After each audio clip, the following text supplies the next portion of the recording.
Oops. Hello? Oh, there we go. Okay.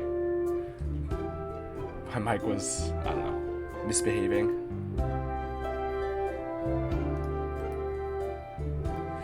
But good now. So, how's everyone doing? Hope you're having a good day. Having a good week here on this Wednesday. Wednesday means Wildfrost Wednesday, so time for some more Wildfrost. Loving it.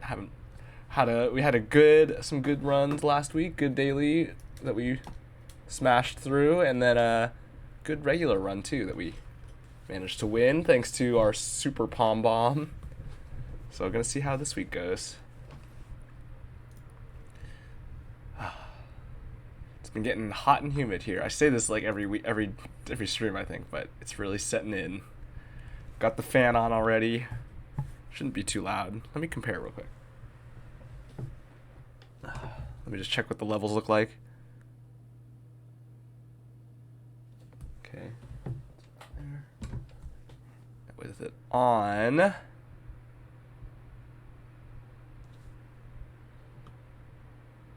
Yeah, it's maybe there's like a little bit more noise, but it's almost undetectable, or it's low enough that it's almost unnoticeable.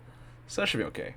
Might be able to adjust the positioning too to make it better, but should already be basically fine.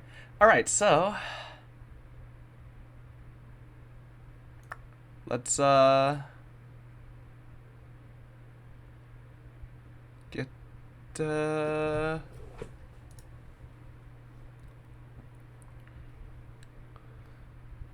going on that Wildfrost. Let's play some Wildfrost. Wildfrost Wednesday. Love it, love it. Let me get the game up. All right, there we go. Bop. All right, let's do it.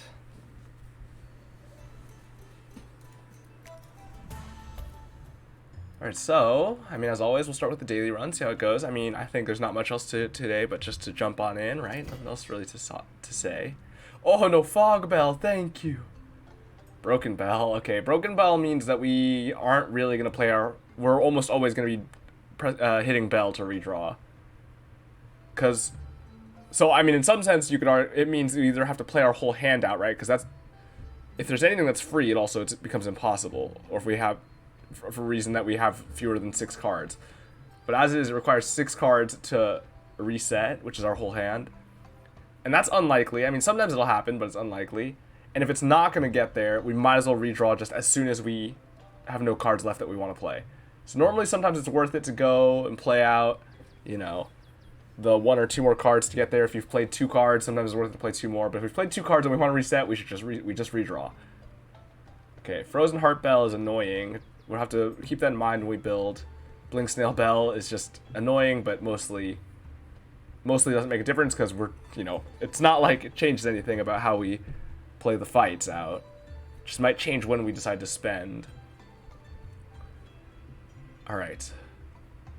Vasa summons a Fallow and restores 2 on kill, which is mostly not important because her health is only 5 to begin with. But summoning a Fallow for free is kind of nice.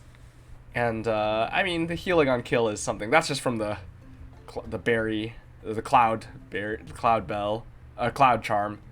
So, it's fine. Demonize and a berry. I can't remember the names of these bells, or these charms. This one is Cloudberry, and this one's just Raspberry. It's a Raspberry. That gives extra 1 attack and 3 health, which makes these numbers get to where they're, or no, and 2 health? It's 3, but something about these numbers is weird, but whatever. I feel like the numbers are always weird with Loki in the daily runs. I never really know why.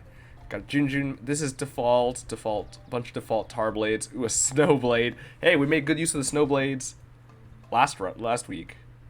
Battle axe is good, but we don't have. I mean, this is just a good card, but it has consume, so it becomes less helpful. Yeti skull with consume as well, and mimic is good. I mean, got some decent stuff here. Probably, we'll make it work. All right, let's jump on in, see how it goes. Do get a free fallow.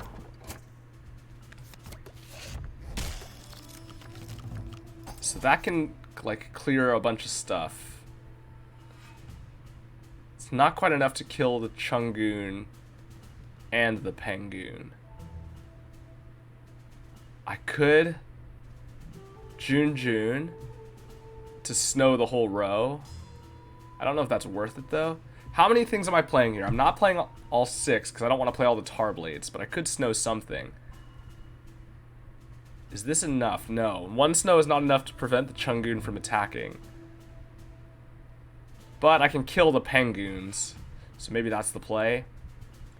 Because together these two will kill the Chungoon, and it's before it'll swing, so... maybe I am playing most of the stuff. Well, I'm not playing the Yeti Skull because I don't really want to... I'm going to play the Junjun Mask, the Mimic, Tarblade, and then redraw. Because both of these... Well, this I could play, but it doesn't matter. Alternatively, I could redraw... Ooh, that'll kill, though. Ooh, but this would blow up the Chungoon and the row that it's in. But the Chungoon's going to die. I mean, assuming everything, we just kill everything. We want to get Loki out, though. So actually, maybe I don't even bother. Because I can kill the other stuff pretty easily. So maybe I just go... Junjun Mask, Mimic, redraw, Loki, and so on. Yeah, that's probably fine. Junjun Mask.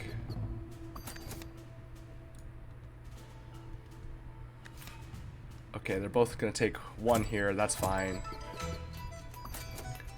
And now this attacks. That attacks into there. That's fine.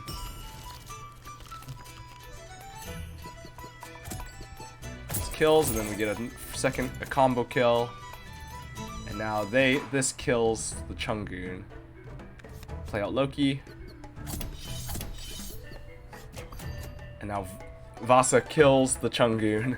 Not much we could do about that. Oh, you know, if I'd killed it, we could have gotten the respawn there, but it's fine. I could have let Vasa take some damage, actually, because she's gonna regain her health here. Do I just redraw? Probably not. I mean, I like the axe, but I don't know if it's important right now, and none of this other stuff is helpful. I could get another Junjun out, and that could be good, and it gets me... Oh, I did get redraw the axe anyway.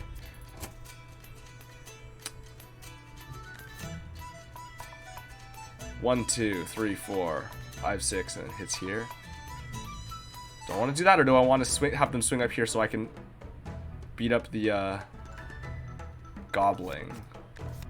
I could snow the Goblin here with the Yeti Skull. I don't think I'm going to need it against the Penguins.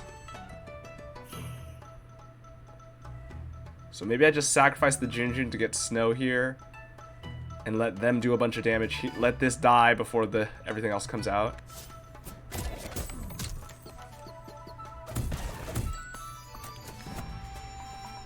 Play the Junjun out. Swinging for 3. Maybe I do want to kill it. And then this will get hit for 4. That's fine. Some money.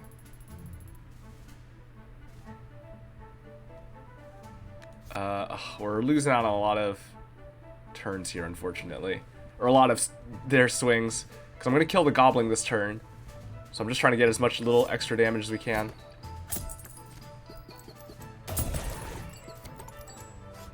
That's fine. Alright, Big Peng has block.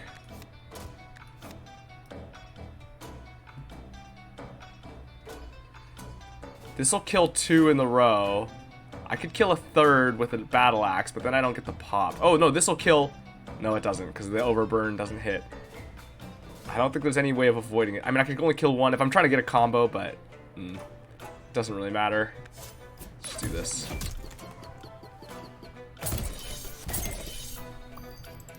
Okay, that's fine. And then these can both swing into Loki or whatever.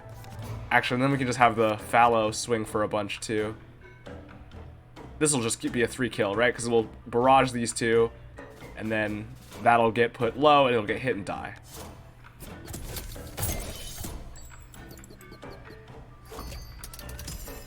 Oh. I miscounted. It only did 4. I don't know why I thought the fallow was going to hit for more than that. Alright, we didn't get a 3 combo, but it's okay.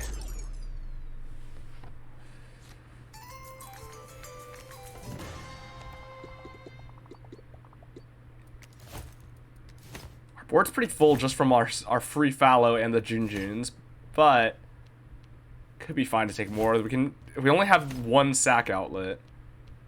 It's either Charm or Travelers. And the Traveler's probably more important to fill out the board. I mean, again, our board has like 4 units in it by default if we don't play any Junjun masks. But these can also just be chump blockers.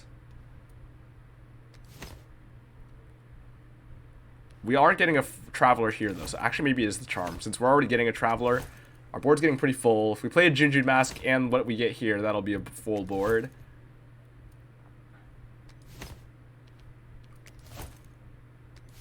Yeah, okay. Azul Skull is good, actually.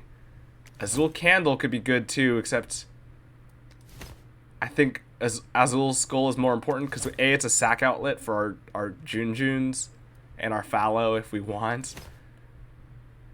And B, Azul Candle only works after we hit the Battle Axe if we don't have this to begin with. Now, that being said, I don't know if I have quite enough summons to support it quite yet, but we'll see what we get off the Travelers. Greed Charm is nice. We can just start hoarding money, because we don't like buying stuff anyway. So maybe that's the plan, is just start hoarding money and make something strong. Devikro, we already have... So now we have a consistent sack outlet. Devikro's not really that strong as a sack payoff. Monch is another enabler, another like sack outlet, and we don't have enough stuff to feed it to make it worth it. I mean, Monch sort of is like Devikro, but except it does it on its own. But it also but either way, it requires us to feed stuff, and I don't even know if we have enough stuff. So I think Devikro is safer. Splinter, I don't think is worth it. Splinter's just not good enough, I don't think. This I think is fine. We can sort of build around it. I don't have anything else to do here. I could Greed Charm something. What would it be, though? I don't have anything where it's quite worth it yet. I mean, if I get something with... If I get Barrage or Frenzy on it, then the Greed Charm could be good. Devikro is... I mean, Loki is our fastest attacker. Oh, I could put it on the Mimic, actually. That would probably be the play. And just shuffle the Mimic around to get a bunch of... Because it can get a lot of hits in as other things are swinging. Yeah, that's probably the play. I mean, I could also put it on... Ooh, I could put it on the Battle Axe. But except the Battle Axe has Consume. Oh man, I gotta remember this Battle Axe has Consume, so that's the reason we want Azul Skull also, because as is, we're only ever applying 3 Overburn, so the Azul Candle would have been even worse, because we would only ever be able to double a single 3. Oh, the Consume makes that worse. Without Consume, the Greed Charm would be good here, because it would increase it by this and increase the Overburn. But as it is, it doesn't do that, unfortunately. So Mimic is probably the best choice here, but I don't think we need to apply it yet. We can see how this pans out. Alright, berries.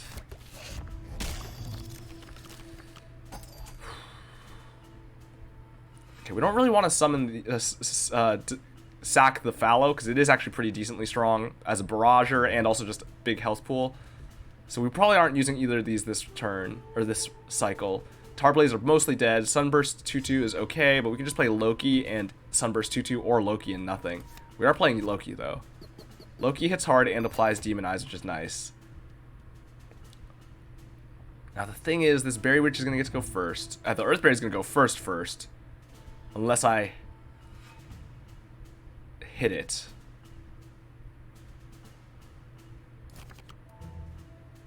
Which I don't... Oh, okay, if I redraw here instantly, actually I can, because the Battle Axe will kill it. That might be worth it, just so I don't have to deal with it. I mean, of course, then we lose the Battle Axe for later in the fight, but... So it goes. Or I can chump a Junjun to it or something. Or Tarblade might be enough, actually. Because Tarblade slows it a turn, and then Loki can hit it. If we get a 3 damage Tarblade, that's enough. Either way, I think we have to redraw here.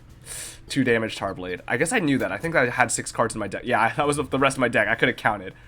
There was no way I was getting a 3rd Tarblade because I only had 6 cards left in the deck. That being said, this still works. I can kill it with Tarblade. Oh no, this hits here. Oh yeah, and then next turn I can kill it with this Tarblade.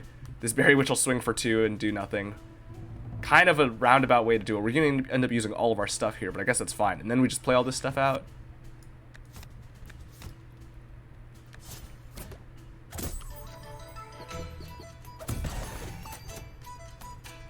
Oh.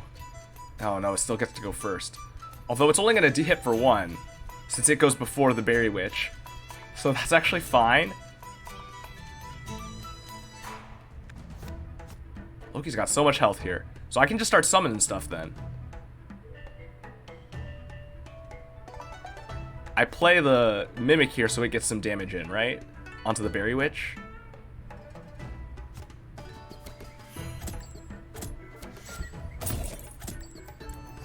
Alright, and then we move this here. Although actually we're killing here, so let's just continue to play some stuff.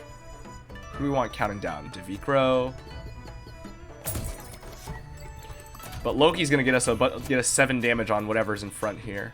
We want to kill this Porcupine before it gets to attack. The Goblin we want to snow at some point, and that's fine. Well, we can do it with the...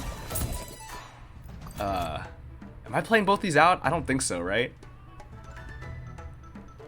Are we attacking before this? We are. Not quite killing, though. Actually, I am with both of these. With all of these, I'm killing. So I can use the Battle Axe to kill the berry and hit the Goblin, and then I could stab the Goblin for 1. That's actually not bad.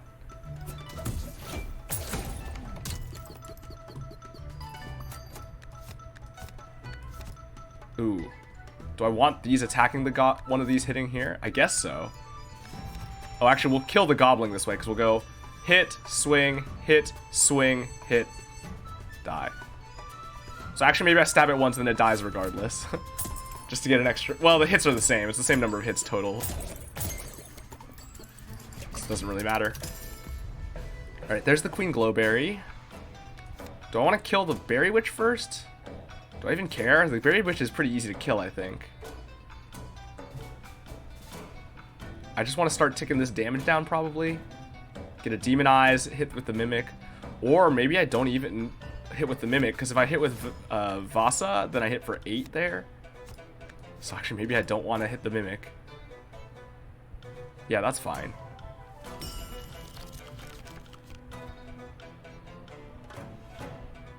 Okay. I can also Yeti Skull to slow this down, although I don't think I need to. No, I don't need to. If I Tarblade, then Mimic and Junjun kills it. We don't even need to snow Tarblade, because the Junjun is attacking first. Let's do that now.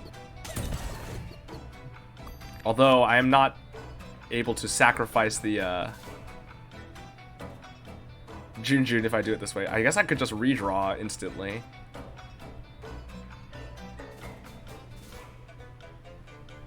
Or I could use the 2/2 to try to get more damage in. Nah, nothing really is relevant. Just 8 damage here. Okay, now Berry Witch is gonna die.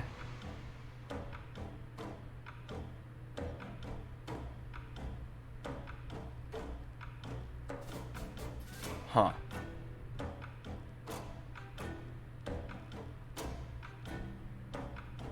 Yeah, this works.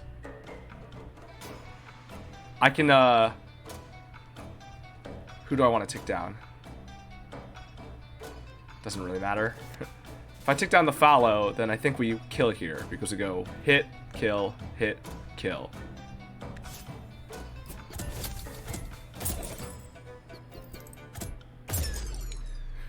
Get a combo.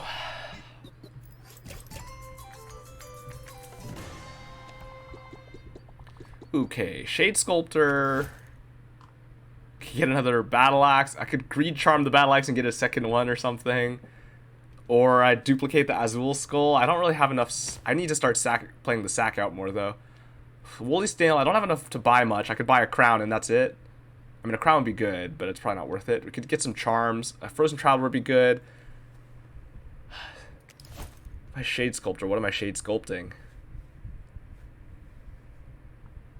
Or I could just take more Mimiks. I could take more Greed Charmed Mimiks. That might be the play, and then just not buy anything and have these Mimiks just blow everything up. Unfortunately, I don't think Mimiks trigger each other. Or, yeah, I don't, that would be too wonky, I think. But I mean, we can kind of figure it out. We can see how it goes. Maybe that's the play. Because these Mimiks will be hitting hard if we just have enough stuff swinging frequently enough. This sack plan is kind of falling apart. I mean, it's just a way for us to deal with having the Junjun Masks and the Fallow. And Devikro's just kind of here. Yeah, then we don't have to buy anything. I mean, I would like a Crown still. I think Crown is still worth it. It reduces 2 damage, but... Alright, let's do that. Greed Charm Mimic. So now Script Mimic is hitting for 4, and we'll get a second one.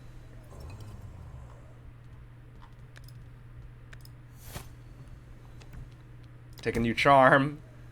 Get something that we wish we could have put on the Mimic, I'm sure, before duplicating it. Bomb Skull Charm. Actually, no. There's nothing I have that I want to be sacking. Well, actually, it is good on that for if it does die, because that's more likely to be let die than these things. Although, if we get something here, it could be better. Something that we want to have die. Like the Mega Mimic. That's the only thing that would do that. Shade Clay is interesting. We could duplicate more Mimiks. Mega Mimic, unfortunately, doesn't have enough scrap to be worth it. Although, you know, with a Bomb Charm, it would just hit 3 times, then blow up a row for 8. Which is nifty. Leech Mask, not really worth it. It's too annoying to deal with. Shade Clay. I mean, we have enough stuff that could be okay. And the board is pretty crowded at this point. I don't know that I can justify playing another clunker. Another on the board clunker. There's still stuff I haven't taken at some point, I'm realizing. For some reason I thought I had taken everything, but there's still a few items that I haven't taken. Or clunkers or something.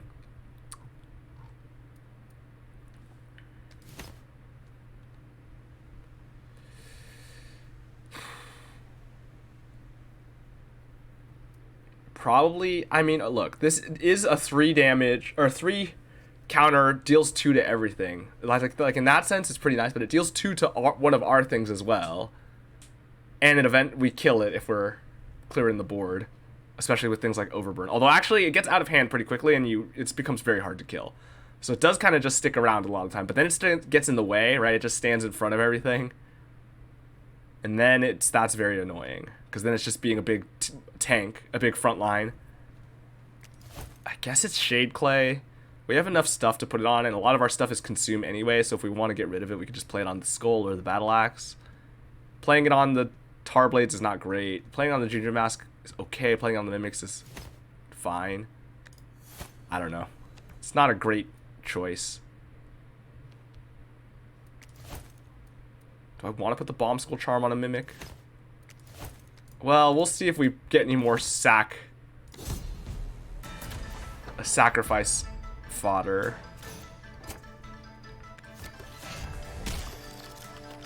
Alright, how are we gonna do this? Got a Mimic.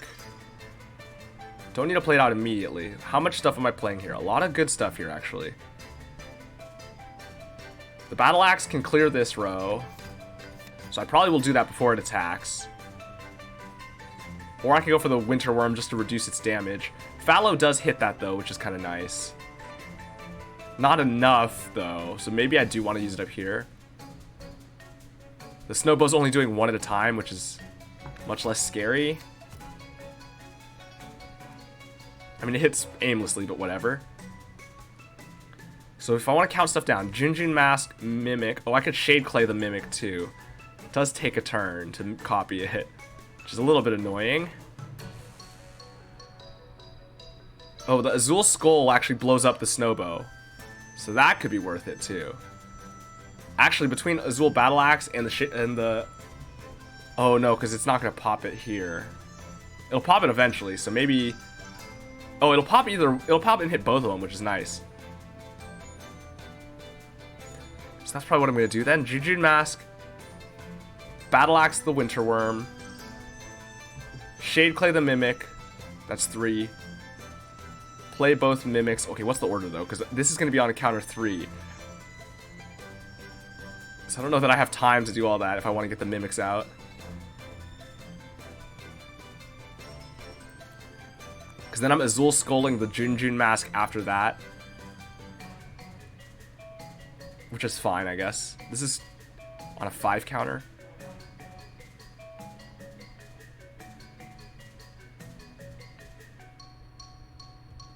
Okay. Junjun. I'm just gonna play a little bit fast and loose here.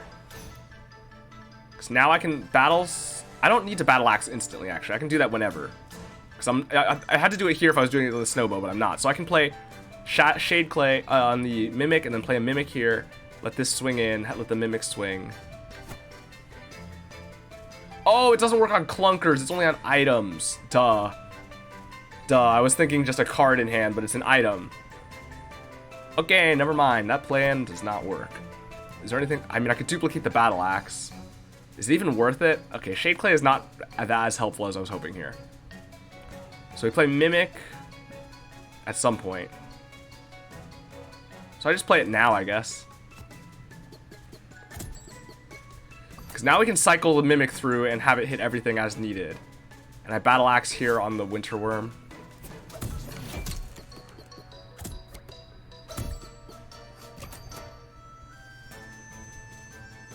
This will hit this for 2. I don't actually need to though, so I can just do it here. And I can sack the Junjun now. Let's give that 4. Close to killing. Okay, this will kill and it'll pop and kill the Snowbow. Unfortunately, it's going to hit us. It's gonna blow up everything. So do I have to just sack the Mimic to slow everything? Yeah, there's nothing else I can do. Otherwise, it just swings and hits everything, and the Mimic would die anyway.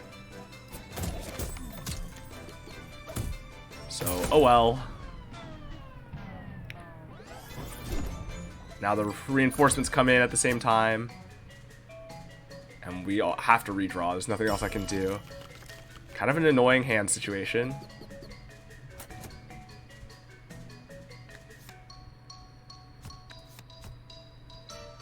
I could kill the Snowbow, but it's not that scary. I could play Devicro, I can play Mimic. Probably play the Mimic first. Well, doesn't matter actually. I played Devicro to get the counters going. The only thing is if I want to be able to... Yeah, it's fine. Okay, good. That gets snowed, and that's annoying, but fine.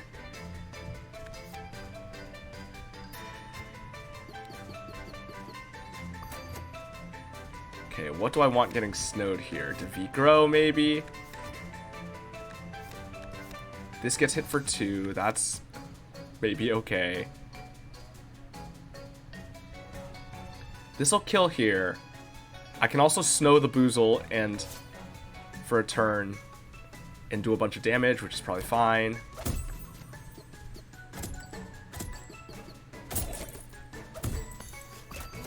It's for 4. Ugh, we don't quite kill here. This hits for 2 and snows. And there's nothing I can do about it. We'll just let it kill the fallow. If we just... How much is this doing?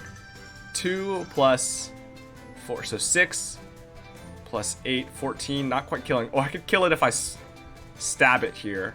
But I don't want to kill it now. So here's the plan then. Okay, I'm going to lose on a lot of money, but there's more reinforcements coming, and I'd rather just finish this. So let's kill the Boozle. Well, not quite kill the Boozle. We'll set up to kill the Boozle. Now we need to kill the Bam and then kill the Boozle next turn, which we can do. We can just do this one by one and just lose all our money. But it's fine. We'll lose out on all the combo money. Alright, what bell are we taking? Fellowship is pretty much useless because our board is very crowded. Hands... Let's just draw more with the bell. And then bell actually maybe is usable. It gets our bell down to 5. which means it's a little bit more likely to actually be free. And then we're less likely to have those hands like we do. I think we bought both of the hand bells by the end, but which one do we want now is the question. Yeah, probably bell, because right now our bell is, although it's already 6, so it's like 1 sooner going to make that much difference, going down to 5. Like, proportionally doesn't make that much difference, but it does mean we have to use it. On the other hand, like, from a proportion perspective, the number of turns we're saving is fewer, is not as many, but at the end of the hand, our cards are garbage, and we really don't want to be playing them, so that's probably worth it. We're way more likely to be able to find 5 cards to play than 4, or than 6, I mean. Okay, well, there's a forced shop here. We will probably take a crown. I don't think we'll take anything else, because we want to save some money. And a charm is better than a treasure here, I'm pretty sure.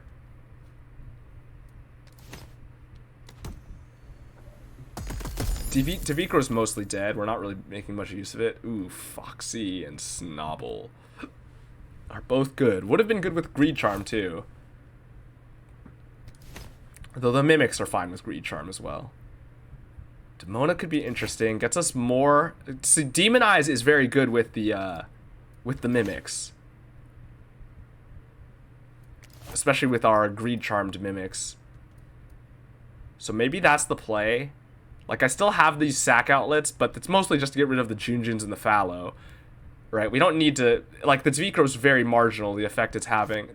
Like, it's almost nothing. It's slowly gaining a bit of damage, and that's it. But it's still not really hitting that hard. And we're not sacking stuff that often. Snobble's tempting. I would like more snow. I mean, yeah, more snow would be nice. And Foxy's just generally good, although I think... Oh, it does go well with the Mimic, actually, because it hits 3 times. Okay, you know what? Actually, from that perspective, Foxy's probably more worth it, because it's going to give us... Every time Foxy attacks... So, when Demona attacks, it does 0 damage, and then the each Mimic hits once, and one of them gets doubled, right? So, whatever it is, it hits effectively 3 hits of the Mimic. When Foxy swings, we get 2 hits of one Mimic and then 1 hit of another, potentially. This gets us 3 hits of each Mimic if it's in the row with him. So Foxy's just better. Plus the 1 damage the Foxy does, which could be adjusted in ways to make it stronger, theoretically. Yeah, that's better than Demona. Even just as a synergy piece, it's better than Demona here. I mean, again, Demonize is good, but... We're effectively doing Demonize just by having the Mimic in line with it. Now, the thing is, the Demonize works better with, like, Vasa, perhaps, for example, but that's mostly not relevant.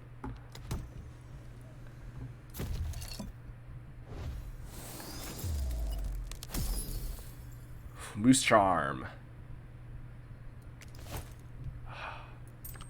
Moose Charm's good on Foxy. I mean, obviously, increasing the counter by 1 is a lot, but increasing the damage by 3 on Foxy means the DPS goes up dramatically. Now, the thing is, the counter matters more here than it normally does because of the Mimic. So normally, on its own, this goes from 1 damage per turn, average, to, 4 damage? So 3 damage a turn, so it triples the damage output, effectively. Or the average damage output. But now with the Mimics, the counter increase is going to affect the damage output of these two. Though, still probably worth it.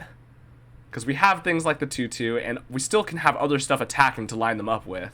It's not like we don't have other things to do, right? There's other counters to line them up with on off turns. So it's probably worth it. I mean, we can go through to the shop to see what we get. Although we're not getting much. We're just getting a crown, right? Oh, it's 116? Alright, these are not worth it. It's too expensive. And the charm's not worth it. 69, that's so expensive, but nice. 116, that's 36 more than it usually costs. That's like a whole extra, over a whole, that's like, well, 2/3 of a point of damage from our Greed Charm lost for each of these that time they're swinging. Is it still probably worth it? Yes, probably, especially if we have the Moose Charm on Foxy. because then we can put the crown on there and just get the Mimiks out before they swing, and it's still a lot of damage. But man, our Mimiks are gonna lose a lot, but I think it's still worth it. The Mimiks are swinging a lot, and enough that we... Honestly, I don't know if we need a crown other than that, but we do want Foxy out before the Mimiks, right? Like, the Mimiks are really hinging on Foxy being out to even get their damage. If the Mimiks are out and Foxy's in our second hand, then we're losing a lot, especially because it's so hard to redraw. So it takes a long time for Foxy to come out if it's not crowned. Like the Broken Bell makes crowns a lot more valuable here, because having it in the opening hand is a huge difference. Honestly, ideally we would want to crown the Mimiks too, but that's pretty expensive. We need to get 2 more shops with another, you know, 200 and a 200 or so, probably more money total. And that's, you know, 4 or 5 damage from each Mimic being lost. Oh, it's so much damage being lost. But I think it's still worth... The first one is worth it, I think, for Foxy. The others, we just have to play the Mimiks as soon as we can. But it's fine, because they only need to be out before these two swing. Okay, so let's crown this, and let's just Moose Charm it. Technically, this also gives us more time to draw the Mimiks, which is, I guess, kind of incidentally worth something. Still nothing to put our Bomb Charm on, unless we want to just put it on a Mimic. Alright, nothing else is worth it. We also don't literally have money for almost anything else, except the Soulbound Charm, which is not worth it. Alright, our Mimiks have no extra damage, but that's okay. We're gonna make it work. This fight, the Foxy might have to just carry us through with its 12 damage. Okay, the Makoko is gonna be annoying. We do have to deal with that. We don't have anything hitting fast enough, so we're just gonna have to Yeti Skull it with a Junjun Mask. Yeah, that's fine, I guess. Or I can... do I have enough damage? No. Not with 1 Battle Axe.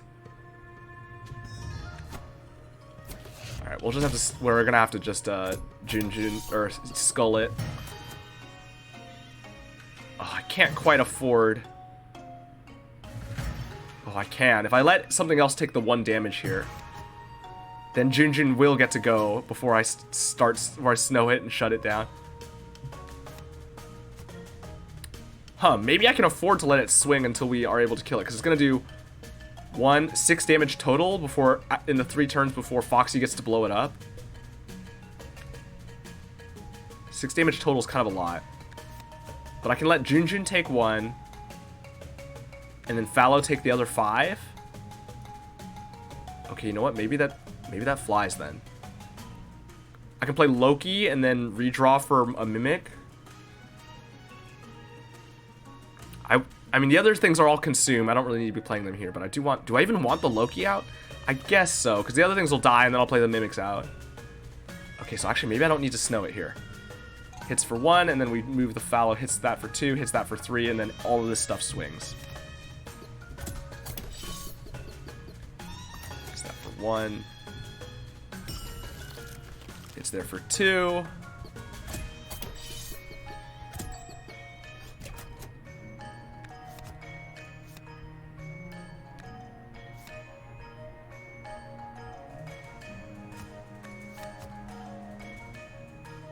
And then hits for 3, hits, gets hit. It almost finished its tick, its counter. Alright, here's where we can Azul Skull for some value. We want to do it here because the Grog getting blown up is pretty useful. And then we can play the Mimic as well after we use this. That's fine.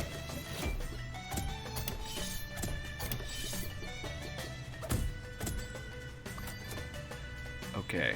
These are both swinging for 1. That's fine. Do I want Fallow to live a little bit longer? Yeah, I guess so. Oh, I could also snow one of them for a turn, just to slow it down. Or I could snow the Goblin for a turn. That's probably better. Let's play the Mimic first, though. Because now I can Foxy. I can Sunburst 2/2 Foxy to blow stuff up very quickly. Hitting for 2. Is that what I want to do, though? Do I want to swing instantly? Loki's going to kill this. If I swing, Foxy hits, it explodes. Mimic swings. Foxy hits, Mimic swings. Foxy hits and kills. Mimic swings and hits here. So yeah, that's fine.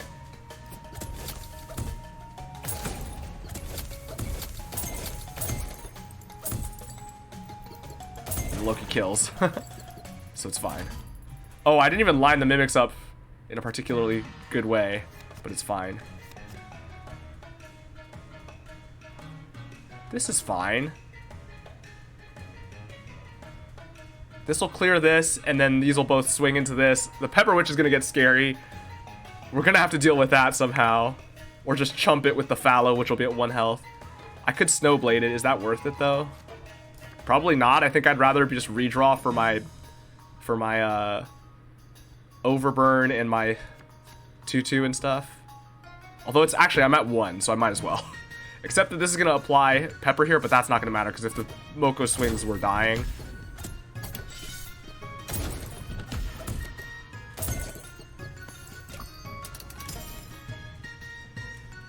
Okay. So we redraw for free. This is where we're going to want all this lined up. We can also, okay, so we can Yeti Skull here to snow everything. Makes the Pepper Witch not hit until way later, so that's actually pretty big.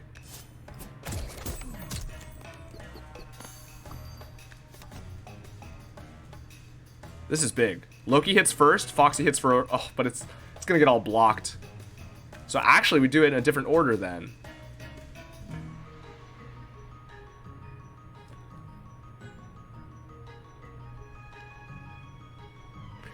We do it in this.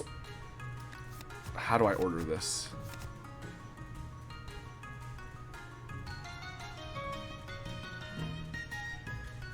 It doesn't matter. We're getting so much pepper. It's irrelevant, actually. The more I think about it,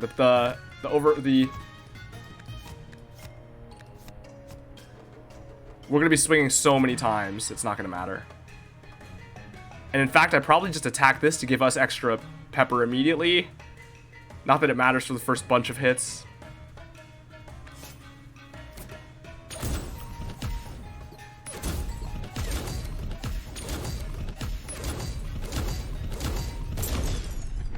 Alright. We have so much pepper. Insane.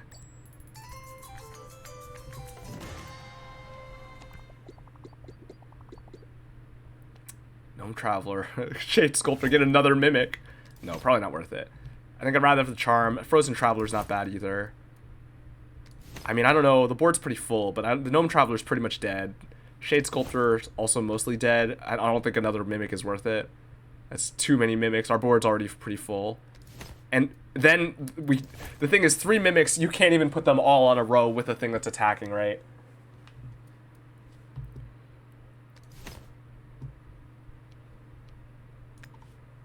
Oh, we gotta take a treasure first. Well, let's see what we get. Heart Mist Station is nice, except that most of our damage from Mimics, but it does make these things not die as easily. Berry Blade's okay, but it requires us to have more health to get full value out of it. I mean, or live on the edge. Totem the Goat is kind of nice. We don't have Smack back, which is where it becomes better.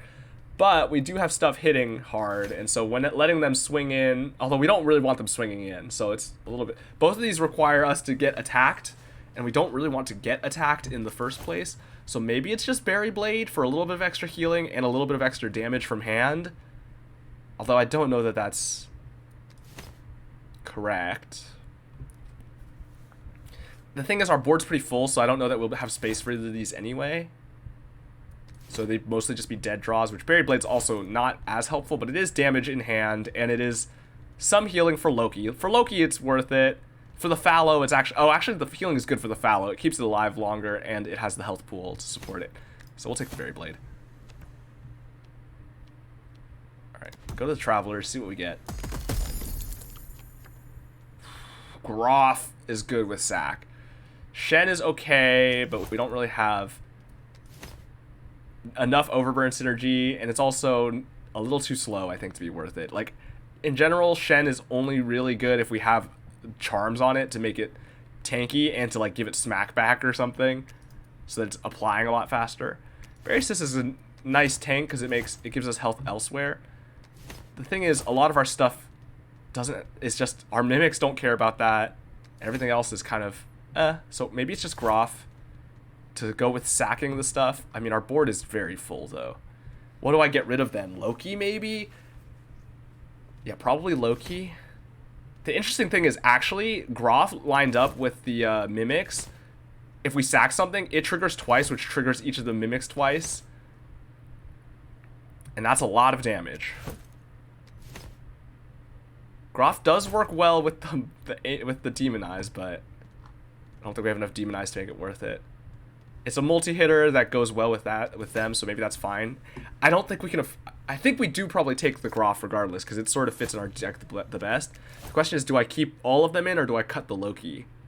Or do I cut the Groff? I think I cut the Loki. Loki's doing the least. I mean, we aren't getting value out of the Demon Eyes sometimes, especially with Foxy, but we're also getting more value just out of these hitting more often, which Groff will do if we have some sack outlets, right? And the thing is, this leaves the board open enough for us to sack all the summons, right? The Fallow and any Junjuns we summon, we can just keep sacking to trigger Groff. And that's what we want to be doing.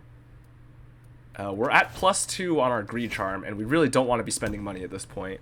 I mean, I could see spending money for another crown for the Mimic. I don't even think we need to crown the Groff, because it's not until we sack that it triggers.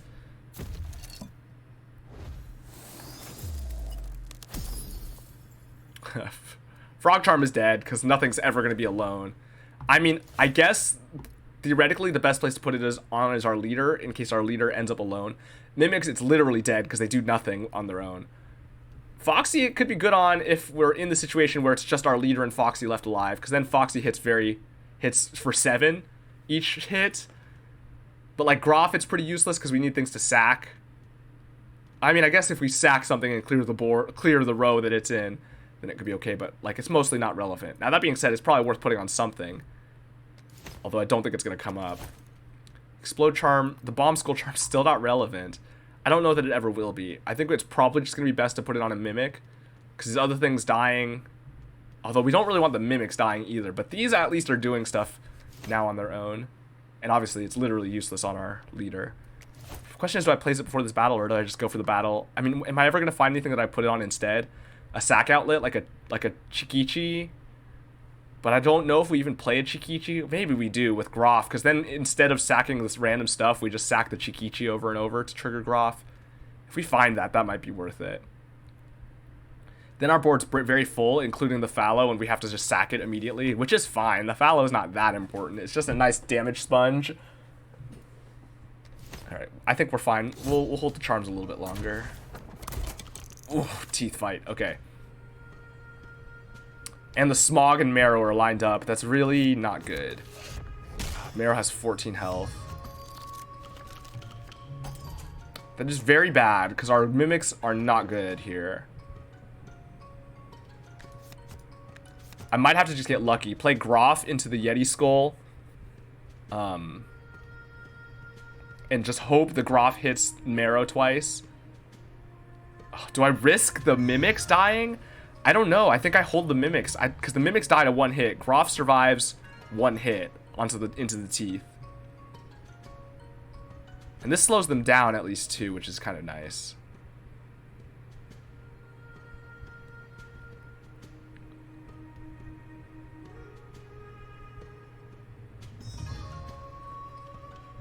Oh, this is so bad. I really need to get lucky.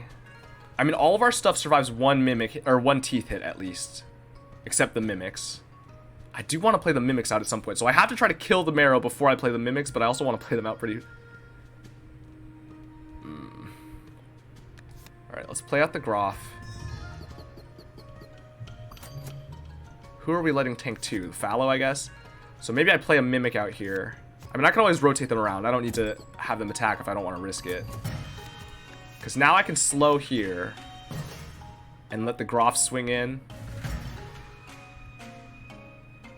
I could also play the other Mimic and just hope that we get lucky.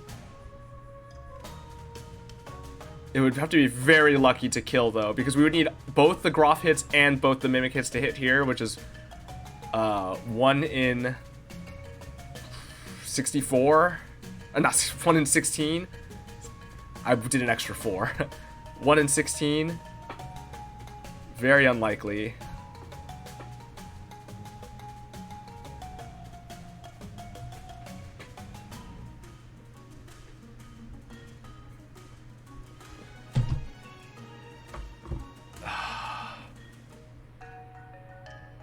Am I still playing the Mimic either way, though? I might still be playing the Mimic.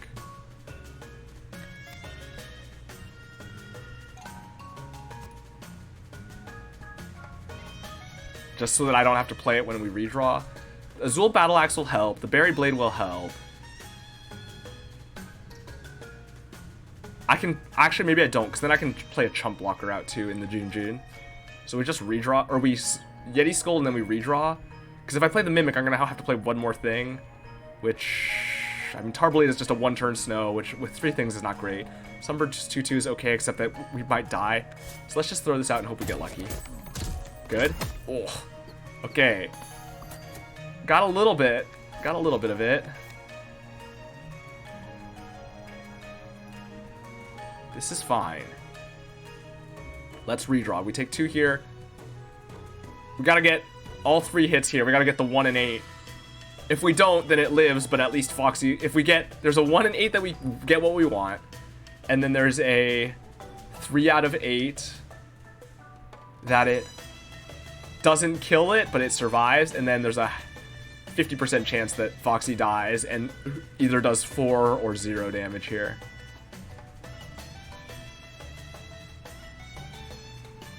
I could Tarblade the Marrow, actually. If I Tarblade the Marrow, actually it dies to 2 hits. That increases the odds a lot that we survive, because it means 2 hits to the Marrow kills it. Which, that's the same. The Foxy won't die if it hits twice, so the chances of dying are kind of the same, except if we hit 2 hits here and then hit here, we don't even take damage on Foxy, which we would have before. But also, we don't need to get 3 hits to kill. I don't know. It doesn't affect the odds dramatically. It does affect the odds of Foxy living a little bit, though.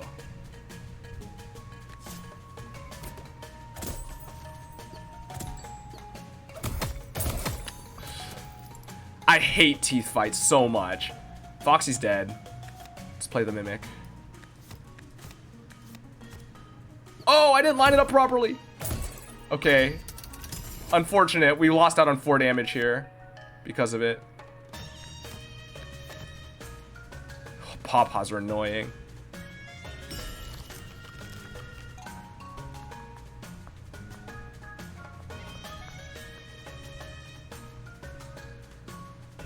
Alright, well, I can gain back some health. Oh, I missed out on 4 damage on the Gromble because I didn't line everything up properly. That was dumb. I could put a Jun in front here to tank 2 damage.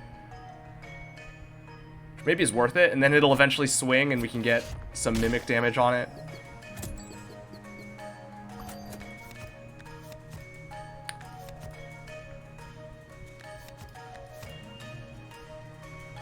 I could also Azul Skull here. Well, I want to get some healing. This only has 5 health, right? So let's Berry Blade here, gain back 3 HP.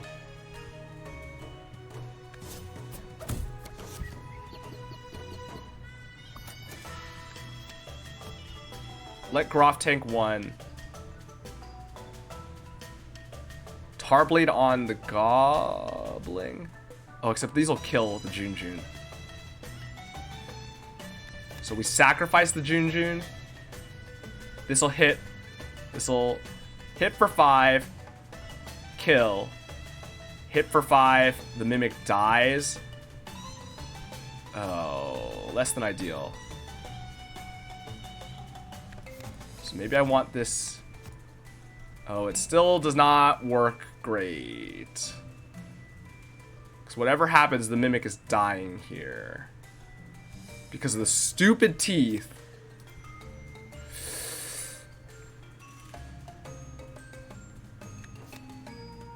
So maybe I need to just do it this way. Sack this. Mimic hits. It pops. Groff hits again. Oh, maybe that works. Oh, except then the Mimic still dies. This pops, hits this for 4. Swings in for 2. Swings in for 1. Oh, actually, the sack instantly kills this, so that actually is pretty big. But this still swings in for 1. This swings in for 1. That's fine. We take 2 damage from hitting this. So this puts this at 2 health. And this dies. Alright. Pop. Oh, it doesn't die. That's fine. We didn't take any extra damage here. Alright, we can't afford to deal with the goblin, so we're just gonna have to leave that. I need to redraw or kill the thing here. Let's just redraw. These cards in hand are not worth it. The goblin gets away, that's fine. We do get some healing, which I probably want to use here. Now, do I want to kill the Pawpaw? Probably more valuable. Because then we can also battle axe this one at some point.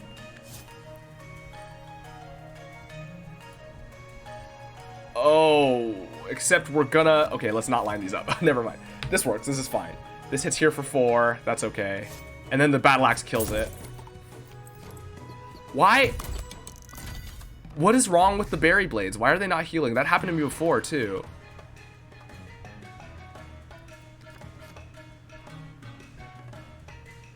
I don't understand why it doesn't heal sometimes.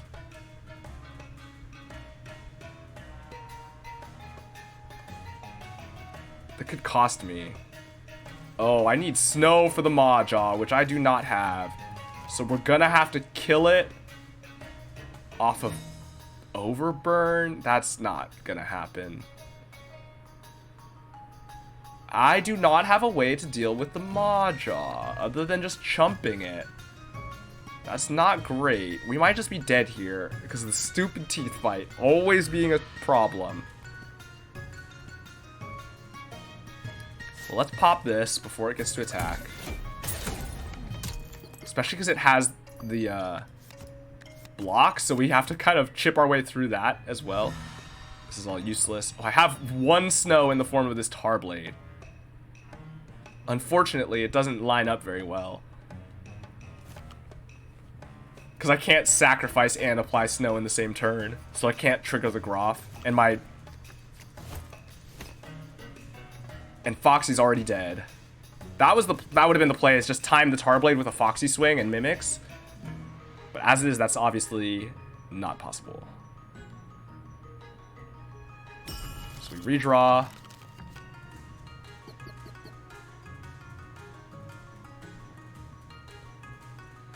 Let's play a Junjun Mask. It can chump here. It can take a damage here, and then it'll chump the Maw-Jaw. Could also sack it, but then we have to chump this, which is not happening. So instead, then what's the play? Try to kill the Smog. Actually, the Smog is helping me possibly kill the Pawpaw.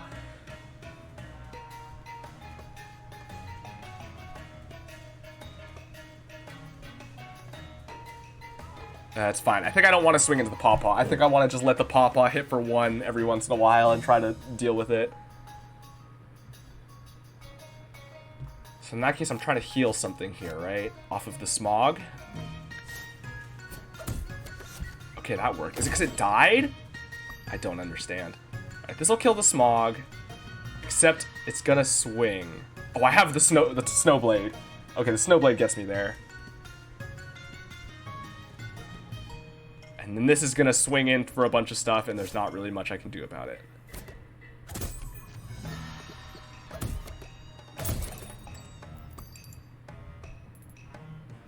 Okay, that didn't attack into this row, and I don't understand why, but I'll accept it.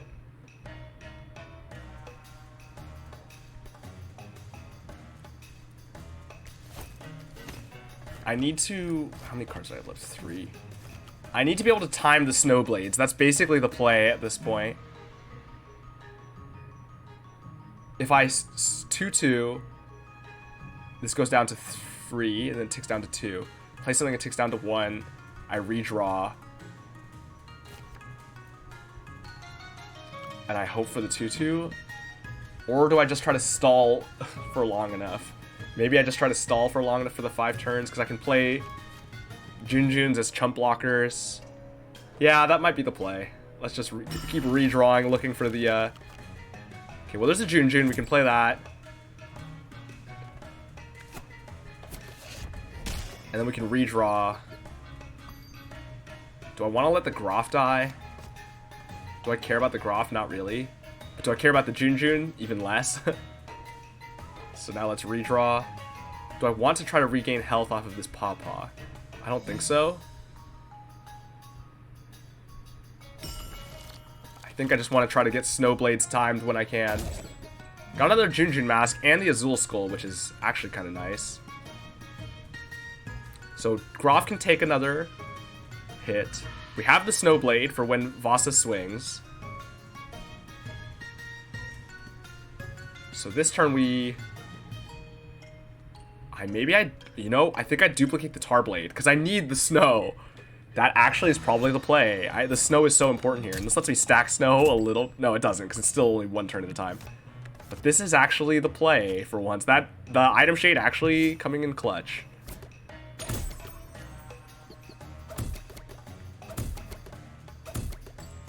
So it lets us get some damage in whenever Vasa happens to swing. Now we play out a Junjun Mask. Okay, we have it thanks to that. Because we have this next Tarblade in hand for when this happens. And Junjun can tank 1 hit. I can also tick down... Does this... I gotta make sure my counters are correct. This goes to 2, and then it counts down to 1, and then next turn we Tarblade. Yeah, that's fine.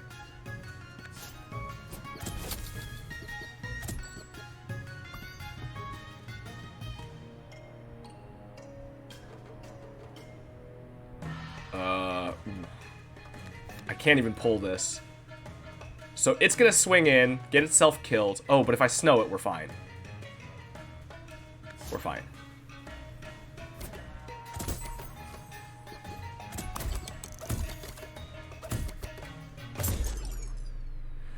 Okay, we got there. It worked out. Foxy died. Teeth fight is annoying, but so it goes. Alright. Blinksdale Cave, very nice. Gets us an extra point of damage, effectively, yep. Off of our Mimiks, I mean. Gnome Traveler's not great. Charm Merchant is good, except I don't think I'm buying anything. Frenzy Charm, Molten Egg Charm, and then another Cloudberry Charm. Cloudberry Charm's not worth it. We don't have anything with enough health to be worth it. Molten Egg. Could be good on... No, Battle Axe already has Consume. Not good on much. Berry Blade for bigger heal. That's mostly not relevant. Frenzy Charm similarly not valuable. So it's fine. We didn't want any of it anyway. Although Teeth Bite Box is kind of funny. But it's just 4 extra damage, which is not great on a Bite Box. You want Teeth Charm on something that'll survive. Now the question is, do I take another crown here? Is that worth it? Oh, this crown is cheaper. This is a much more reasonable crown. None of this stuff is worth it. I mean, especially given our deck. Everything's cheaper. This charm is only 59. This still puts me down to only +2 on the Mimiks. But 1 more crown could be valuable. We don't really need it on the Groff, because the Groff isn't relevant until we're sacking stuff. I don't even really need it on the Mimiks, though. Because I just need to get it out before Foxy swings. Although Foxy's weak right now, which is a little sketchy.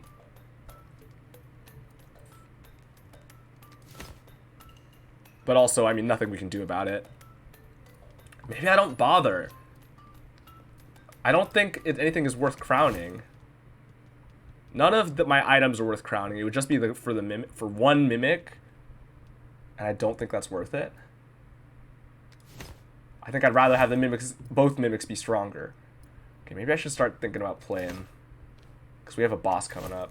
Alright, let's play these out. A Bomb Skull Charm. Maybe it goes on Groff. Because if everything else is dying, Groff isn't doing much. Like, if we don't have much to sacrifice, if we have to just keep chump blocking and stuff, Groff is just sitting there being dead. It just becomes a chump blocker. Like, Foxy, we don't ever want to chump block, although, obviously, we may theoretically have to in the end. Same with anything. Hey, thanks for following, by the way. Hope you're having a good day. Foxy, we don't want to chump block if we don't have to. Vasa, we can't. Mimiks, we don't want to if we don't have to. Although Mimiks are more likely to die. Because they only have just one scrap. And, of course, they also don't get injured, which is a reason that they're safer to chump. But, I mean, they're getting us so much value right now. They're hitting for 6 now each time. And, the Groff is potentially just dead. So that probably makes the most sense. And then, like, similarly, Fury Charm probably makes the most sense. Is it a piece of pizza? No, it's a Dorito. It's a Dorito because that's, you know. So we would make when we were playing Zelda games, we would joke about the Triforces looking like Doritos because especially in Zelda 1, it's very orange and it's just an orange triangle, so it just made me think of Doritos. It does kind of look like a pizza. I can kind of see what you mean, but it is called Dorito in the label.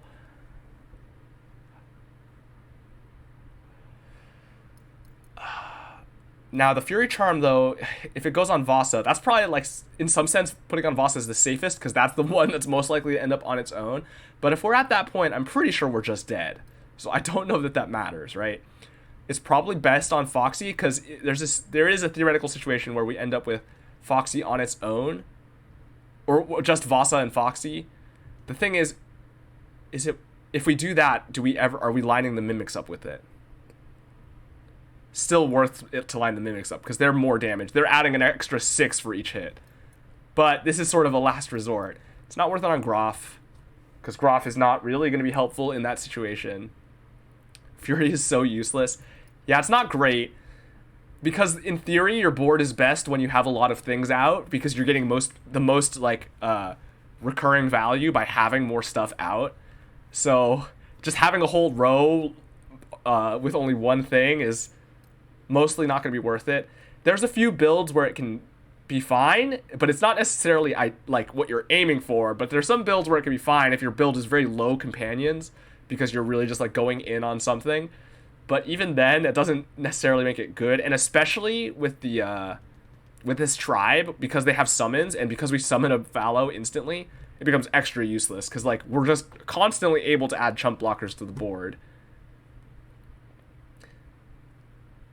So maybe I just put it on... I think Foxy is the most likely for it to be relevant, but also strong. Because putting on Vasa is the most likely to be relevant, but the least value. It's like an extra 3 damage every 5 turns. This is an extra, 9 damage every 4 turns, in the situation where it comes up. And Mimic, unfortunately, is literally dead. I could keep waiting, but I don't think I'm going to get anything where it's better, so... just throw it on there. The other thing to keep in mind is potentially, right, is that takes up a charm slot. But I don't... And Foxy is really good with charms, but I don't know that that's important. The Bomb Skull Charm either goes on Groff or a Mimic. If I found, like, a Chikichi, then it'd be good there. I don't know that it's making a big difference at this point, so I don't know that I need to place it now. Yeah, I probably don't need to place it. I think I'm going to end up placing it on the Groff in the end, but it's probably fine to not place it right now. Alright, let's see which boss we get for Act 2. Crunker. Aight. Crunker fight could be okay. Just have to control our positioning well. The spike wall's annoying. We're going to have to deal with that with snow when we can.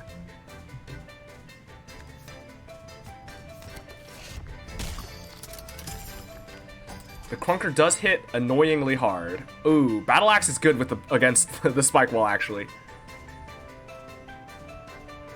Actually, we probably hit the Crunker with it, because then it blows up everything for 3.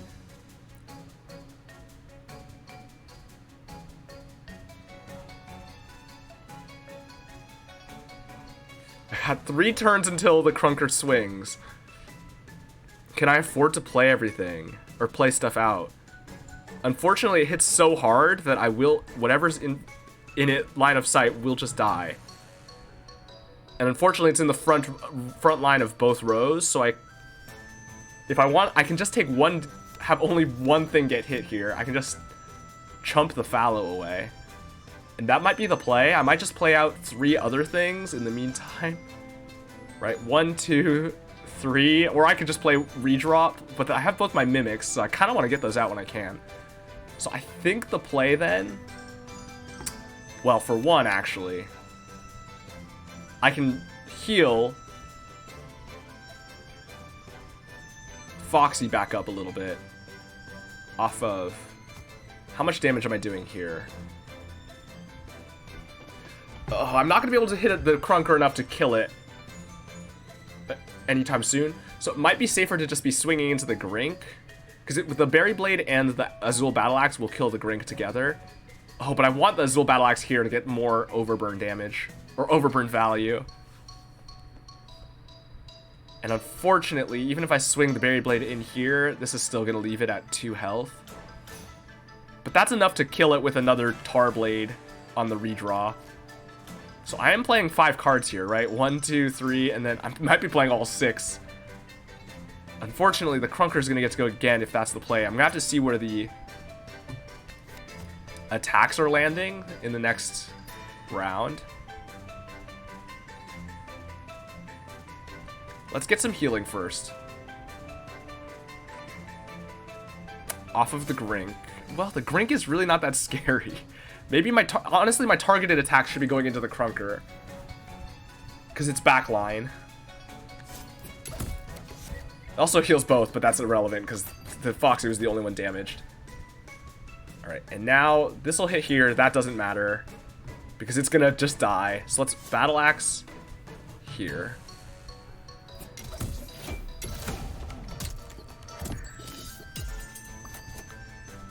And now let's just Tar Blade to knock another armor off. Or another scrap off. Fallow dies. Our board is reset. That's there again. Okay. I mean, the Foxy going down is annoying. So maybe I let Vasa take this, actually. And then the Foxy with a Mimic will kill the Grink and hit the Crunker. Which is great. So that's what we do. Kills. We flip. So flip is what we wanted here, because now we might be, well, our dodging options are still not great, if I'm being honest. But it hits weaker now, which is valuable. Let's play the other Mimic out.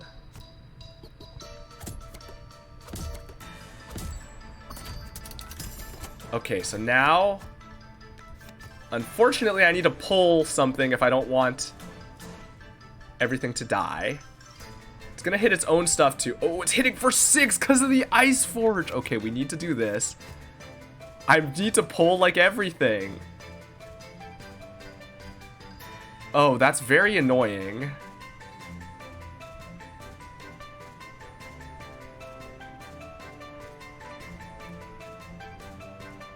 And there's spike walls in the front of everything. Okay, well, I think I just pull everything. I want to keep this stuff alive. We basically are just praying for lucky. Honestly, this round is basically, because of the way this is all set up, this is almost entirely winnable without anything on the board if we get lucky bombard layouts. Right? If it just keeps leaving a space open in the front and we can keep mitigating enough damage, well, we have to kill the Ice Forges so the Grink doesn't kill us. But other than that, oh, we didn't draw our Jinjin Mask? Annoying. I might just instantly redraw here. Yeti Skull and Azul Skull are dead.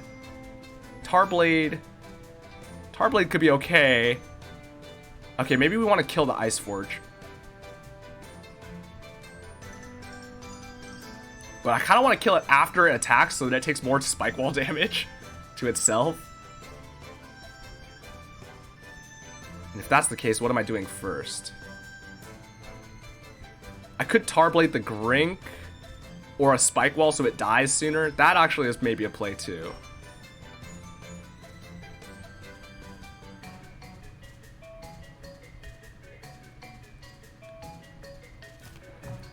our draw here was not great. The order of our draws is kind of annoying.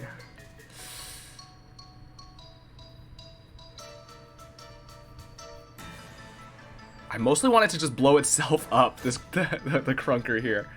And unfortunately, I actually don't want to use the Sunburst too, because putting it to 3 is putting it into death by Crunker range without the Ice Forge. Being at 4 health lets it survive 1 more Crunker hit, which is actually valuable.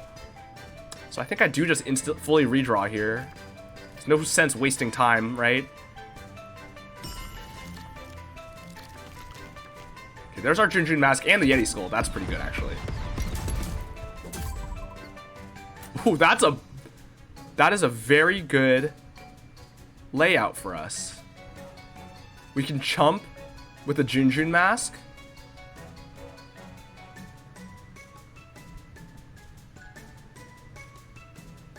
Oh, it's hitting itself twice, but it's also hitting the Ice Forge. I mean, it's fine that it hits the Ice Forge. I could also kill the Ice Forge so the Grink only does 1. But I think I'd rather just chump a Junjun here. Now, that being said, the alternative, right, is kill the Ice Forge, and then I can Yeti Skull and sack the Junjun, but I don't have the Groth out, so the sack is less valuable. It would just be to snow the Crunker, which we're honestly hoping the Crunker blows itself up, because it's going to hit itself a bunch. Unfortunately, it's killing the Ice Forge first, so I think that the damage gets recalculated there before it hits itself for 12.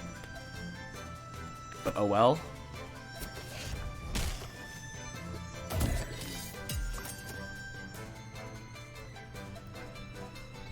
So then in that case, we just redraw again.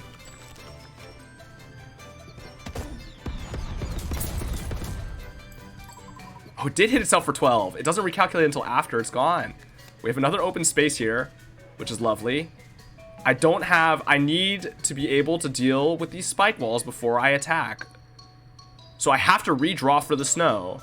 Otherwise, we're just dead. Or I can Berry Blade. The Berry Blade lets me survive 1 hit. Playing anything out is just gonna die. So there's not really any point playing anything out, except to survive the Grink hit.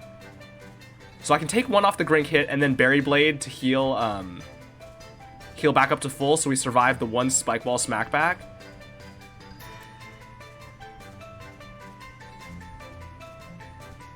Or I could just kill the Grink right now with the Berry Blade. Yeah, that might be better, actually. Because then we don't get weakness, and then other than that, it's mostly the same. And it gets us... we can play 1 other thing, or we can just instantly redraw afterwards. So now we are going to go down to 1, but this will also hit itself again. Well, it does not hitting itself, but it's hitting the spike wall. Just keep giving us openings in the front. That's all we ask. Please don't give me a cover all 6 or something. Oh, beautiful. This is what we like to see. Oh boy, that's a lot of spike walls. Okay, it's gonna blow itself up now. No, not quite. It's gonna hit itself for 10. Okay, I can kill it with the Berry Blade now. So it dies here. Okay, we got it. The Crunker gave us the Crunker gave it to us. So we'll take it.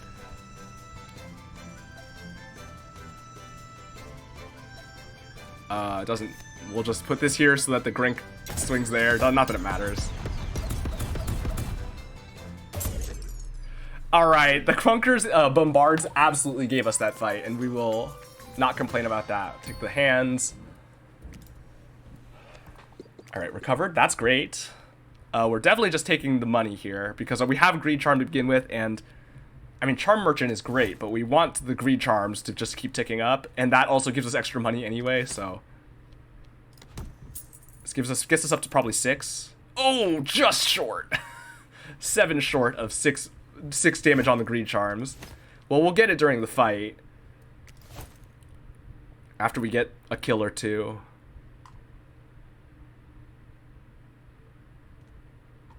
So I guess it's fine. Haze fight. It's a little bit sketchy. I mean, we do blast through the crabs. It's the crab fight, and we blast through the block, which is nice. I guess we're just gonna let stuff take haze and then sack it if we can. Like, that's basically the play here. Ooh. So as is, these are both going to haze here, which is fine. The timing's a little bit annoying because unfortunately then it will be attacking next and we'll actually not want it to do that. I would want it to get the attack in before it hazes. So maybe I do throw a Junjun Mask in front. I can't get rid of this though, unfortunately. I can't pull it or anything. So I have to get a sack. I have to draw for one. I have to draw for the Yeti or Azul Skull, which I'll do. I have 7 cards in my deck, so I'll get it. Question is, how many cards am I playing? I have to. So on the 4th, I have to be redrawing before turn 4. Because after 4, it'll swing and hits. Oh, but then its timing is. Okay, you know what? Actually, I Sunburst 2 it. So then it's off on a different cycle. That works out. Yeah, we play Mimic, we play Sunburst 2/2. And then we figure it out from there. Oh, but the Mimic is going to cause the Burster to hit other areas. So actually, maybe I don't Mimic. Because I want the Fallow to get hit by both of these.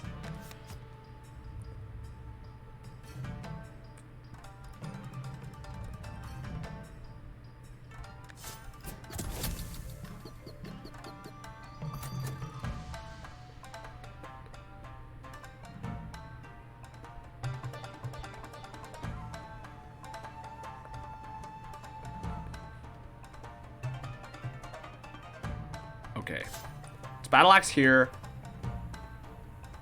It'll still be at 2 above exploding. But this makes it easier to clear the board or to hit stuff later.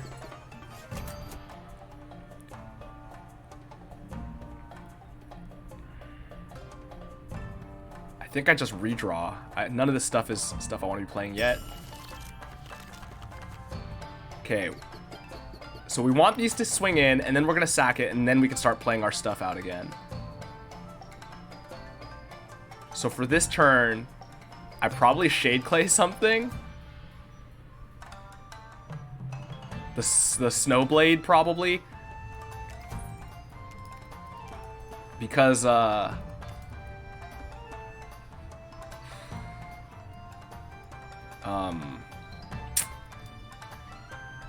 when the Numbskull comes out, we're gonna want the Snowblades to just chip in against the Numbskull to tick down its block and keep it from swinging as much. Although the snow is not as relevant, but 1 snow at a time is still helpful, especially on these Tar Blades against things that have block. Can't play these out yet. We can't play this yet, or this, and I don't really care to play the Tar Blades. So I guess, yeah, it is here. Although I could also just be using these on the crabs. Pop. Okay, that's good. This is gonna die now. Actually, this is gonna die. We don't even have to sack it. We can just chump block it. That's great. That's actually what we wanted to see. So let's play a Mimic then. This is not gonna attack for a while, and we can kill it with anything. So let's just play the Mimic out here. I did that not great then, actually. Because I should have... No, that was correct. Because I couldn't... I had to let both the haze hit there.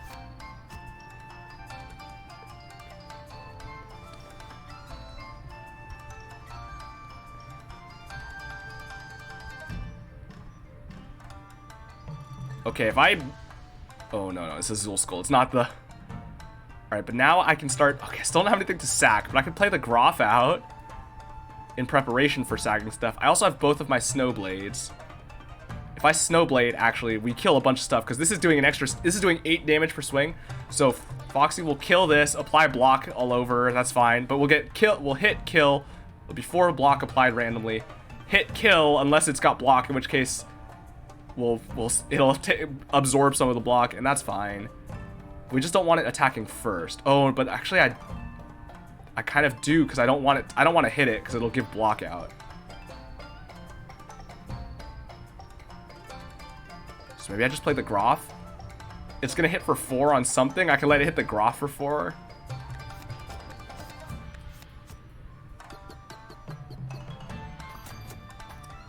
I could snow the Gobbling just to keep it here a little longer. Maybe that's worth it. Get some money out of it. And I mean, I guess I played this one too. On the crab to tick it down and to snow it for a turn. Okay, that's fine.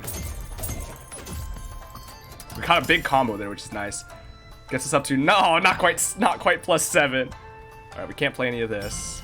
Got 2 turns. Okay, I could play a Junjun Mask and sack it. Oh, I want to play the Mimic too, actually. I have a lot of stuff I want to play. Alright, now we're in pretty good condition now, actually, because I can also keep using the Junjun Mask to chump. Let's play the Mimic, though. That's going to be important. Actually, when do I need it, though? What's the order? Berry Blade's also good for healing, but not vital. I think I play the Mimic, I play Junjun Mask, and then I play Yeti Skull. After the Junjun Mask, a bunch of stuff will spawn in, but that means we get full value out of the Yeti Skull. Wait, I need to line this all up and play this here. Because I can beat up this crab here, too.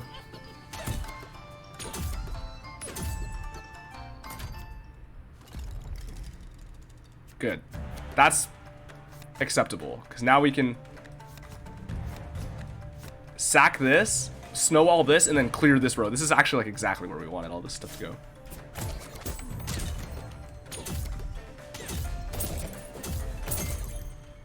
Alright, that row's clear. And this all got snowed, and now this row gets blown up.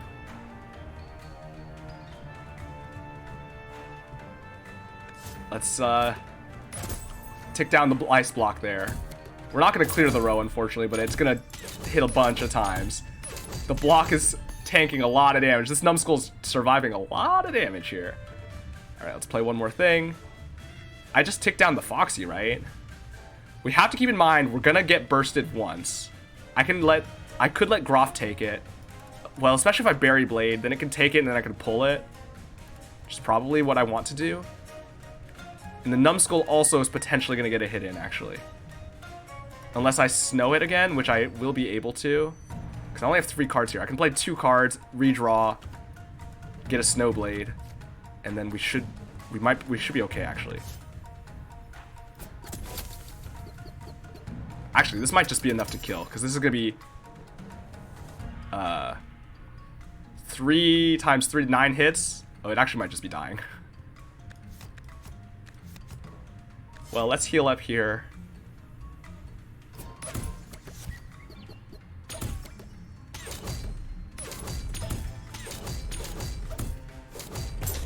Oh, I was hoping that maybe things would line up. Although actually it's only doing +9 as is, so it never was gonna kill. It's only doing 9 damage total. It was never gonna kill the burster. Alright, here's final fight. We don't want to buy stuff. So there's no point going to the shop, but we would get a charm. Or I can munch and treasure. If I munch, what am I getting rid of?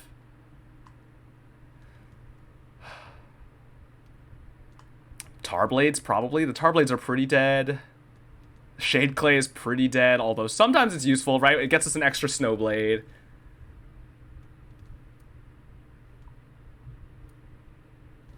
But I don't know. And the treasure is kind of probably not helpful. I could charm. Depending on the price, it could... No, there's never a price where it's worth it. We're always losing points of damage. Although, there is an argument to be made that the damage is beyond the point where it's necessary to keep stacking damage from money. So what's more valuable, the removed or the charm? Probably the charm, because even if we cut cards, we're still at, like...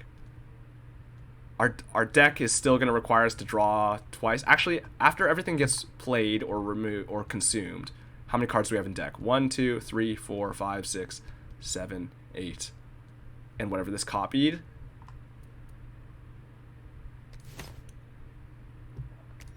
So actually, we could get it down to a full redraw, a full deck draw. But if we play all the consume cards, then and play out both of our Mimiks, Then we'll be at 1, 2, 3, 4, 5, 6, 7, 8, 9. Down. We'll be down to 7, so we'll be exactly at redraw. Well, if we cut 2 tar blades, it'll be 1, 2, 3, or 3, 4, 5, 6, 7.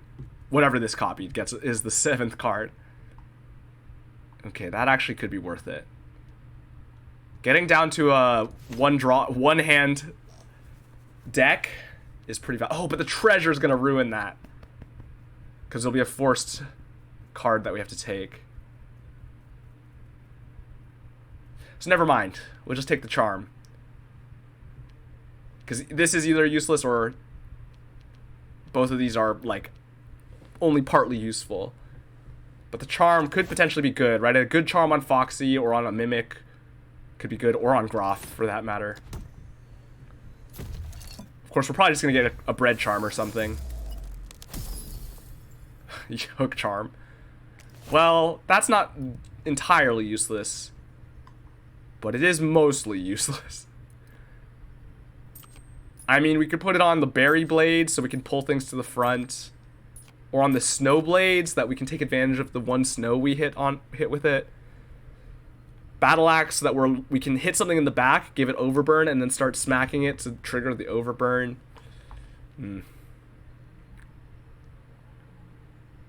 It's not great.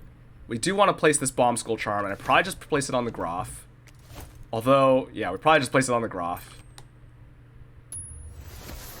And use it as a chump blocker when it comes down to it.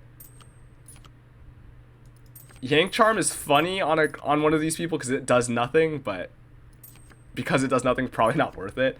It's probably better to use it somewhere where it's potentially useful. That being said, hook charm is not always a good thing, right? Like, sometimes we want to hit the back row thing, but we don't want to pull it. We just want to hit it. And that is, but it's like not that common that happens. Usually if we're attacking something, either we're attacking to kill, or we're fine with pulling it to the front because we're weakening it and we would want it to die anyway.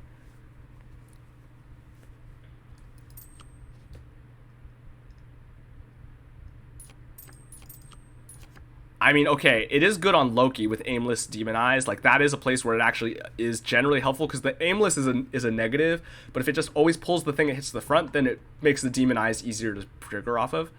But we're not playing it because our board is too full, so you know, no, we still have enough sack. The Groth still came into play there with the Mimiks. It was still worth it to have.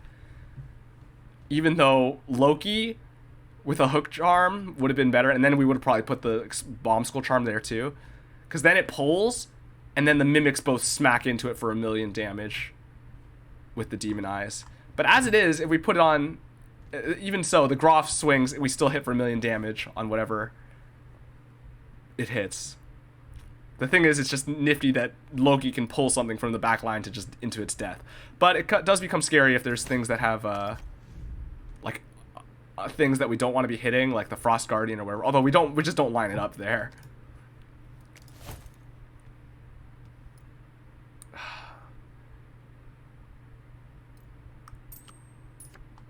Well, it probably just goes on like the berry blade or something,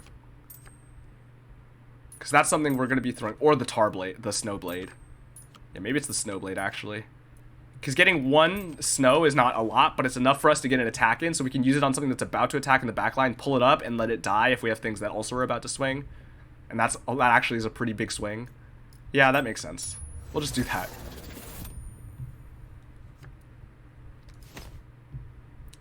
Okay, let's see this out.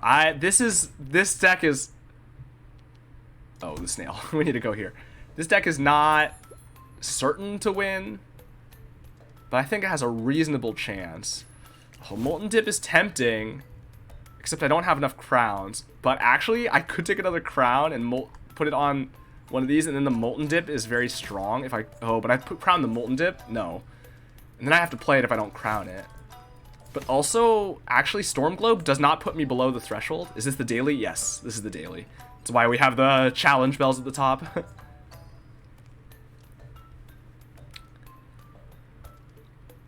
Also means, yeah, so we don't have the difficulty bells, and there's no Heart of the Storm because it's a daily.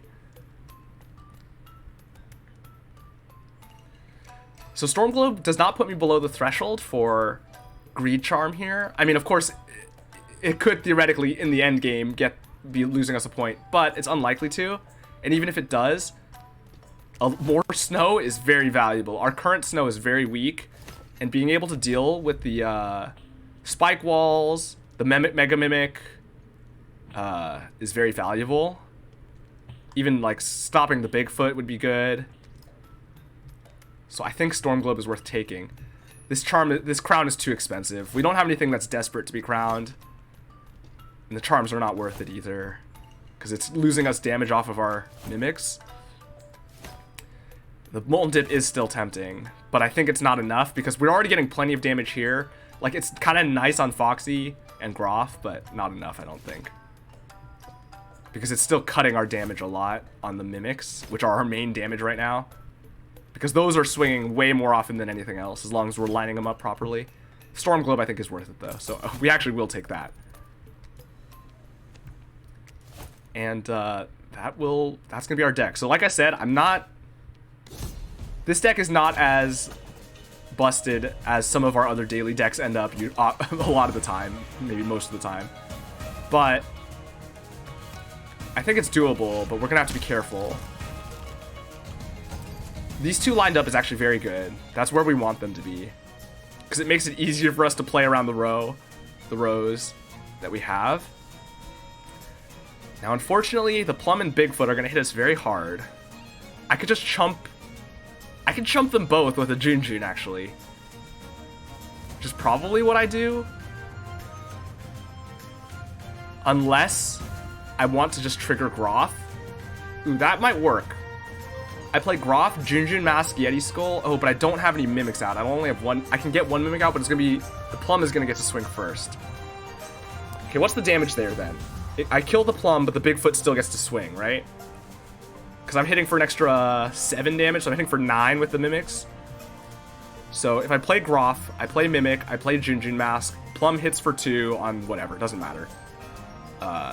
We Yeti Skull, we snow these for... We actually... It's a little bit weird. Oh, actually, we can have them lined up. Junjun, yep, Junjun. Little bunny. Actually, so we can have the Junjun lined up with the Groff and the Mimic, because we only have one Mimic right now. So we can snow this row. So the Bloom will get to swing once, but then this will all get snowed for 4, or for 3. Groff hits for 5, hits for 9. Oh, it's going to take a second hit. Groff hits here, this gets hit for 9. We're one short of killing the Plum sooner. That is still probably the best play, though. Because the Frost Guardian's doing nothing. The Spike Wall's doing nothing as long as we don't attack into it. Oh, but that's going to be 4. That's going to be turn 4. Everything else is going to swing also.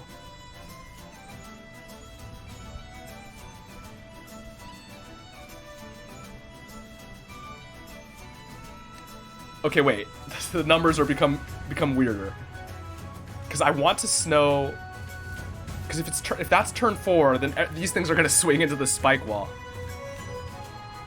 Oh, but the Bigfoot's going to get to swing if I don't snow it.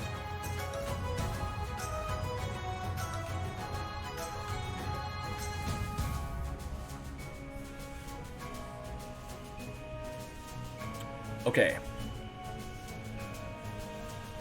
So maybe...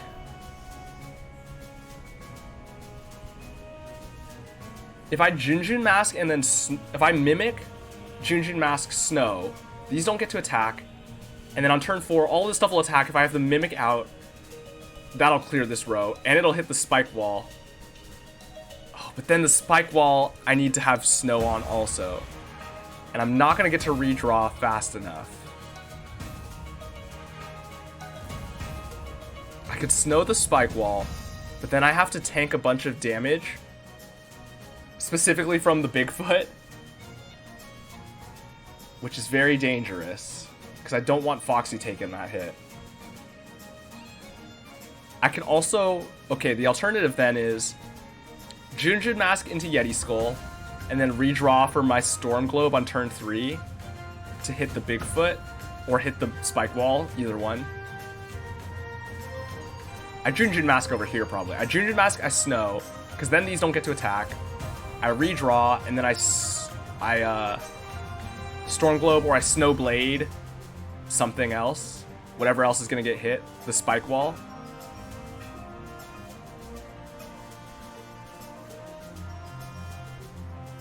Oh, that actually works, because then the Spike Wall dies to the Foxy, and it's because we hit it once with the Spike, with the Snow Blade, and then the Fury kills it, so we get like maximum value out of our single snow on the Snow Blade. Yeah, that works. That plays. So we're not gonna play a bunch of these things we want to play, but we'll just have to wait for the redraw. And that'll actually be a pretty big. This is a pretty big. This'll be make a big difference, because we're actually going to take very little damage in this first wave.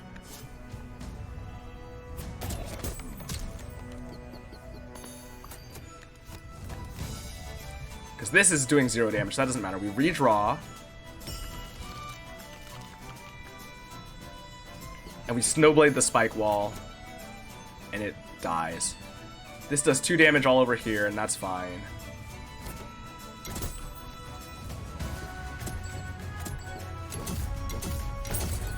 That's dead, that's great. We don't have to worry about it anymore. Now we play Mimiks to try to start clearing the board, because the first Mimic with Vasa kills the Plum. Dealing with the Bigfoot might be annoying, but we'll be able to find a way through here. We do need to, so we might just have to snow the Bigfoot, which is fine if that's what we end up doing. Turns here are all fine. This is not going until 6, so we have plenty of time before that goes. This is gonna weaken Fallow by a bunch. Whatever, it doesn't matter. But I do need to snow the Bigfoot, because otherwise it's gonna hit for a bunch. And that's fine. Honestly, I think I Shade Clay the Storm Globe. I do that this turn, and the next turn on 1, I Storm Globe this. That gets us a lot more snow in play, which is very helpful. I mean, Storm Globe gets weaker over time, but it starts out as a 4, which is great.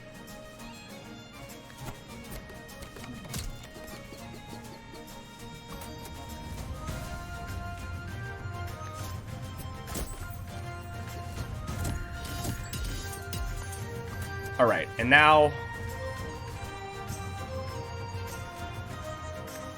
Huh. How much damage am I doing here?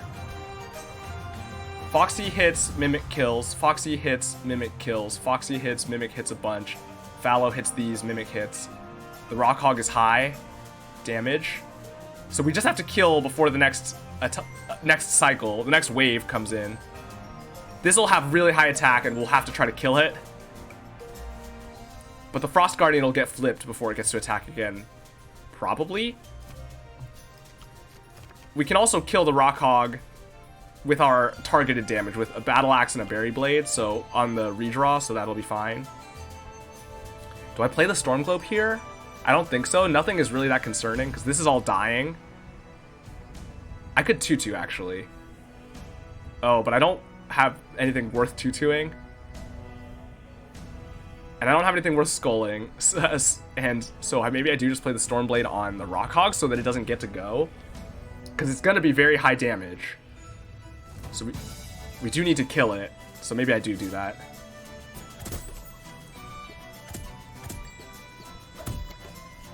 Kills, hits, kills, hits, hits. Oh, you redraw. So we do need to kill this before it swings again.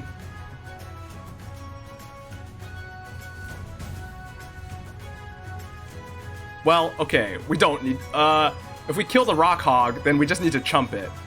So we Battle Axe, we Junjun Mask, and then we Battle Axe. And, well, the Junjun Mask doesn't matter. Actually, it does matter because it gets 1 attack in. And then we stab the Rockhog to kill it. Yeah, that's fine. Junjun Mask.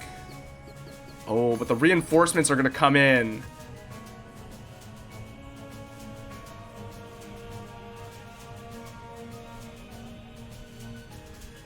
That might be... Well, there's not much we can do about it. We'll make it work one way or another.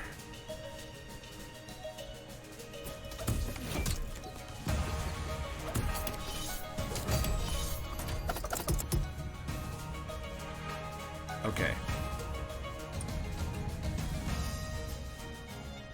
There's a chance this Junjun just kills the Rock Hog itself.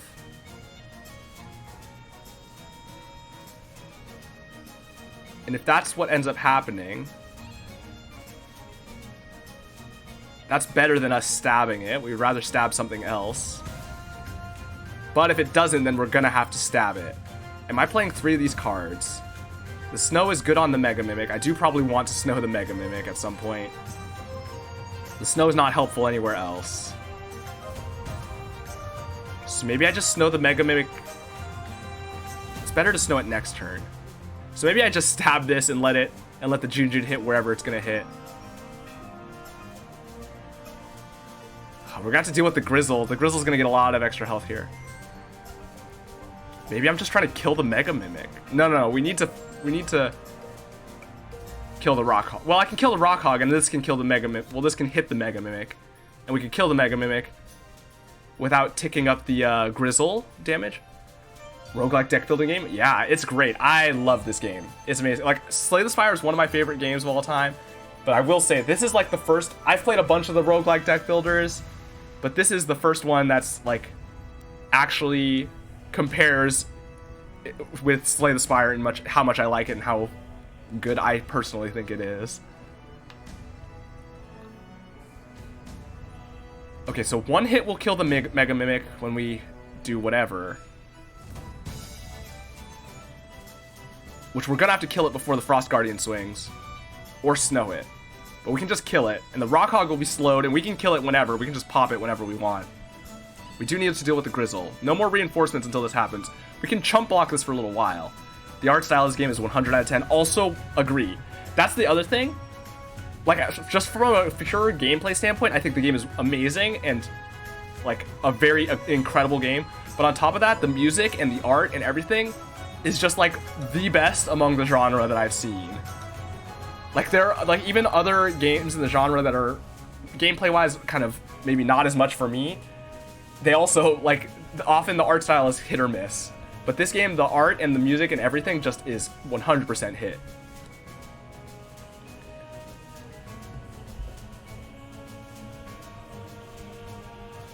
So I think we're just going to kill the Mega Mimic and the Rock Hog. Like, that's our plan, basically. Well, we want to deal with the Grizzle. So actually, maybe it's kill the Mega Mimic, redraw. Because I don't want to play 2 more cards here. And just start attacking the... Ooh, I can Snowblade to pull the Grizzle to the front. That's the play. So we kill the Mega Mimic. We redraw to pull the Grizzle. The Rock Hog's still not going for a little while, and we can pop it whenever just by stabbing it with anything. Let's kill the Mega Mimic before we redraw, because we do need to kill that this turn or next. This is hitting for 35. We're just gonna chump the Okay, we get a bunch of damage in here, actually. We're just gonna chump... Ooh, wait a second. This is basically killing everything. This is gonna pop, because the foul is gonna pop this. Oh, I need to kill the Rock Hog here, because otherwise it swings twice. Ooh, that was close. I almost got caught by that. Or I can just snow the Frost Guardian for a turn, because this is gonna pop it anyway, and then it's all gonna die. The thing is, that's ticking my Storm Globe down, which I guess I'm fine with. Because technically that means the Junjun lives. Okay, that pops. And now actually, this is going to call reinforcements, but because this is all in this row, it's going to call reinforcements up here, which is... Or get to die up here, which is actually kind of nice. Because it lets us clear the board a bunch. Now we are going to redraw. We're going to have to deal with this Grizzle. This is at 6. Actually, I play one more thing here, then. The Uba Bear's annoying. Copying the Snow Globe is smart. Yeah. Just getting a bunch of extra snow is really valuable, because our deck did not have enough snow to be able to mitigate the damage. We basically had not enough damage mitigation, so Being able to copy the snow there was a big... And that's why I bought the snow in the final shop, even though I didn't want to buy it. Oh, we're up to 410. So Mimiks are hitting for 10 now. I mean, I play one thing here. I play something. It's probably just play the Storm Globe. I'm not going to redraw that many more times, so it doesn't matter that much what else I'm playing. Uba Bear is the most annoying because it's gonna snow us when we hit it, so we don't really want to be hitting it.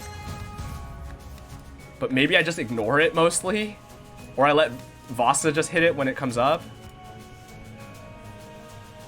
Because I'm gonna pull the Grizzle. After the redraw, I'm pulling the Grizzle up front so we can kill it. We're gonna have to chump some stuff here to the Frost Guardian, and that's fine. I could also snow the Storm Globe, because this is hitting for 4. Just survivable. This is not hitting for a while, though. Yeah, we Storm Globe the Uba Bear. And we redraw. So we're chumping. We have to chump something, so we're chumping to the Frost... the Junjun to the Frost Guardian.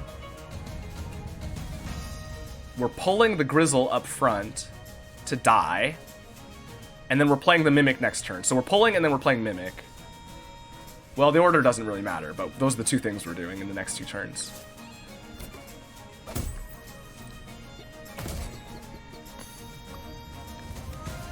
Alright, I think we're pretty locked.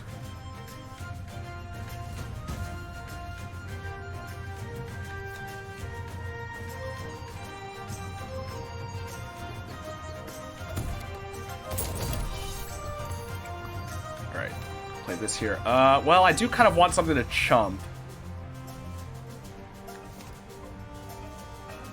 Oh, Foxy. Okay, we have to... The lineup here is a little bit weird.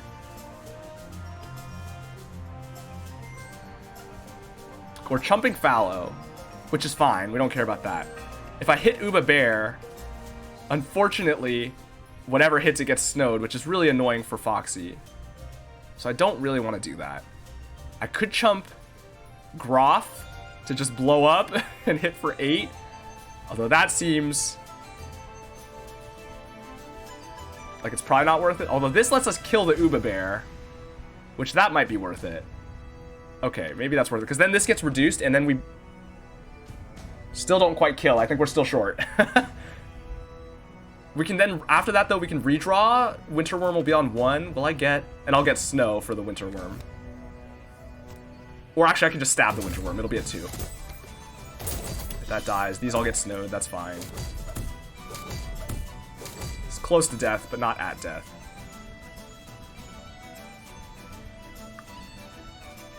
I can stab the Winter Worm, or I can redraw. We're gonna have to chump something into this Frost Guardian again, which, whatever. We just chump the Fallow, that doesn't matter. So I think we just stab it to kill it. I don't think it matters. We're locked. We have it won. I could try to... I'm just trying to fish for score now, though. Do I want to try to combo it? Actually, I can probably stall out long enough to combo it to get this tiny bit of extra score. Yeah, that's what we do. We chump the Fallow, because we're just... As long as Foxy's swinging, we're killing. We snow the Winter Worm. Chump the Fallow.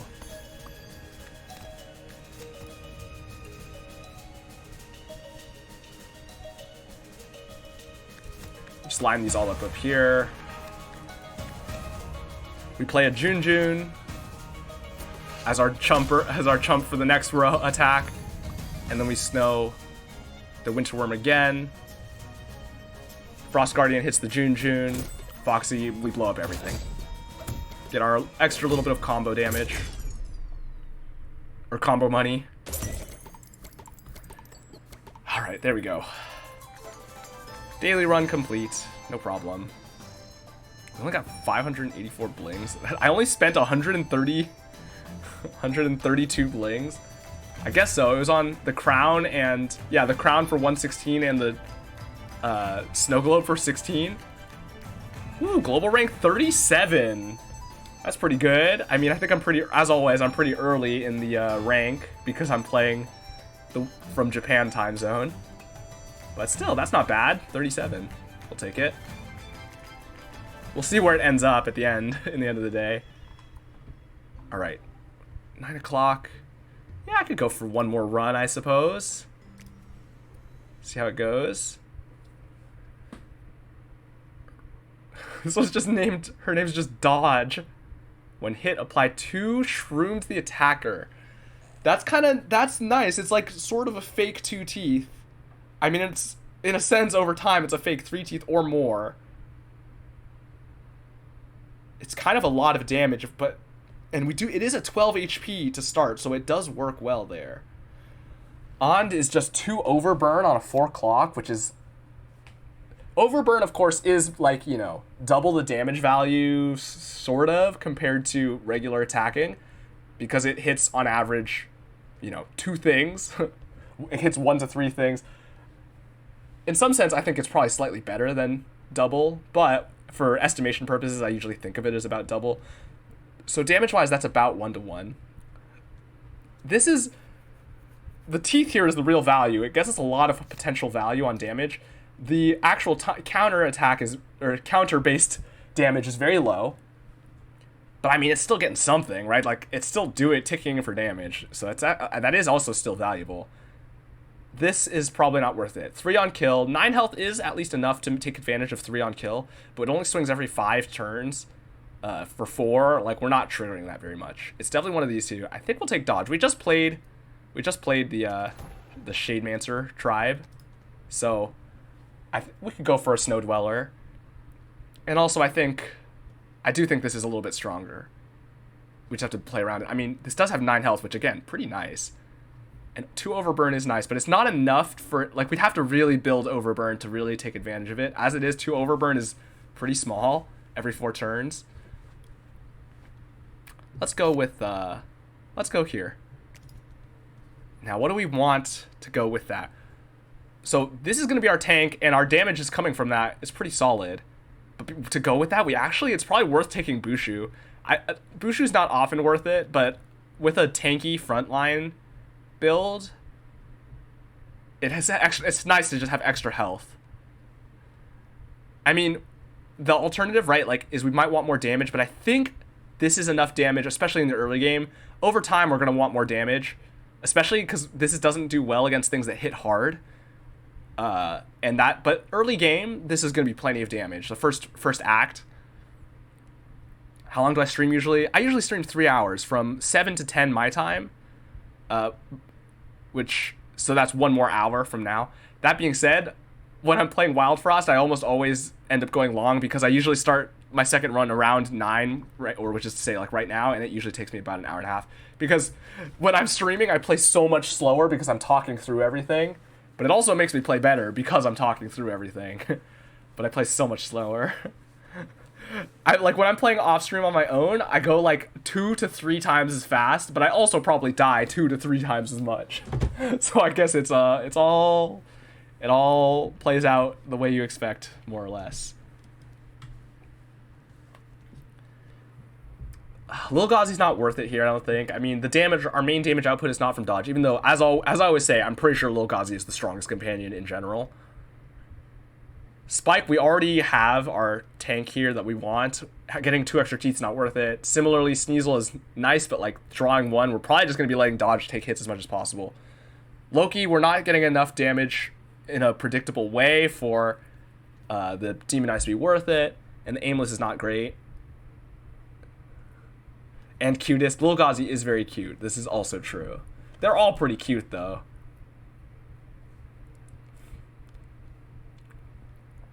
And Snoof could be good. Snoof is decent damage and, importantly, snow, but if we're taking hits, the snow is a little bit less helpful. That being said, of course, as always, snow is always nice, right? It just lets you control the counters and control the timings, which is very high value. But I think Bushu, even though Bushu, in general, I would say Bushu is on the worst end. Spike is pretty situational, and Sneasel is sometimes hard to use, although Sneasel, I think, can be good. Bushu, I think, is probably, in general, one of the weaker companions, or pets, but this is the situation where it's most useful, I think. So we'll go for it. Our leader's name is just straight up Dodge. I don't know why that's so funny to me. It's just a single word. That happens sometimes, but it's just like, especially it's funny to me because our leader is specifically not going to be dodging. Our leader is going to be the one taking hits. Your name Dodge, but your whole goal is to get hit as much as possible.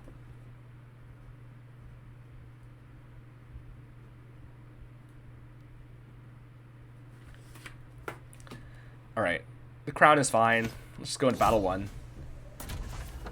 Alright, snow fight. We got the first fight is snow. Which is fine. Honestly, I'd probably just kill the Snulf. Although, the nice thing about this ability is it does not care about snow. Or, like, getting snow does not affect it like the way Smackback does.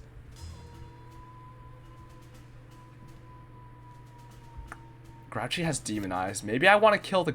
I have to just swing 3 times to kill the Grouchy. Which, actually, that's probably fine, because then it doesn't get to go. Yeah, that's actually probably okay. Or I can snow stick it, although that doesn't really matter. Gotta do something. We'll just kill this Grouchy before it swings.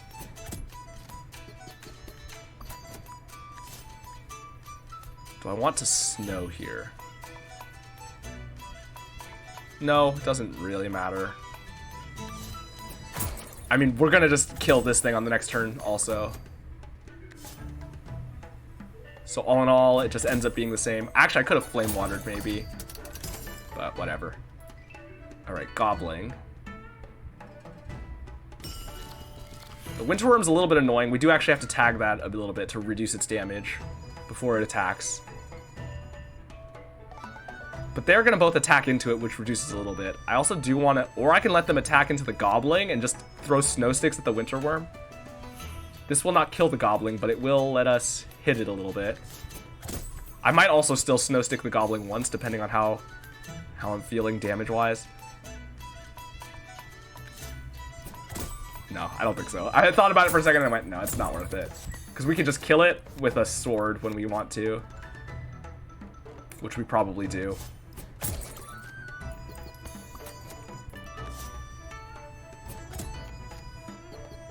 Alright, here comes the Snow Knight.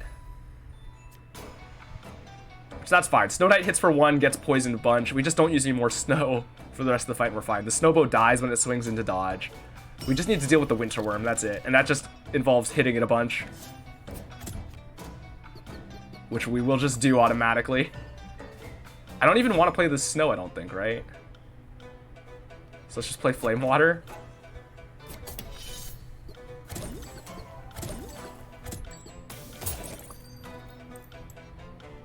And Sunrod.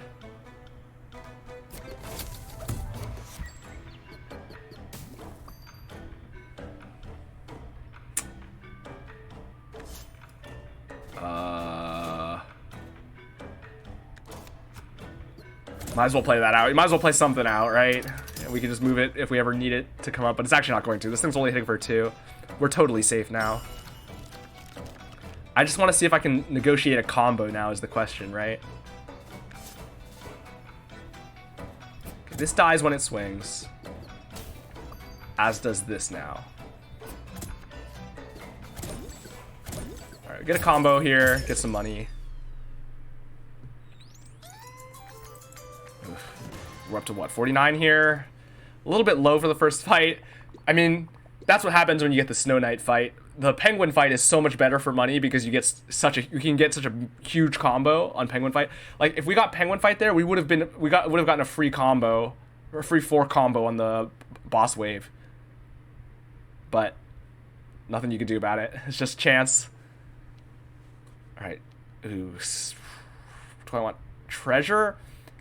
Filling out the Travelers is pretty important right now, but a Charm is good and the money is nice. And we don't care that much about a treasure, I don't think. I mean, there could be some good stuff. Actually, there is some good stuff in the form of poison synergies.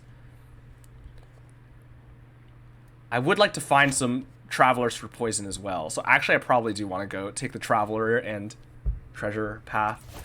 Because if we can find poison synergies right off the bat, we're in very strong shape, or just health ways to keep dodge from dying are also very helpful. Bonnie, more healing. I don't know if that's worth it. That's probably not helpful enough. Snobble is nice. Chompom is okay. We don't have any shell though, so on its own it's just hitting for 4, which is fine. But we would really need more shell to make it actually strong.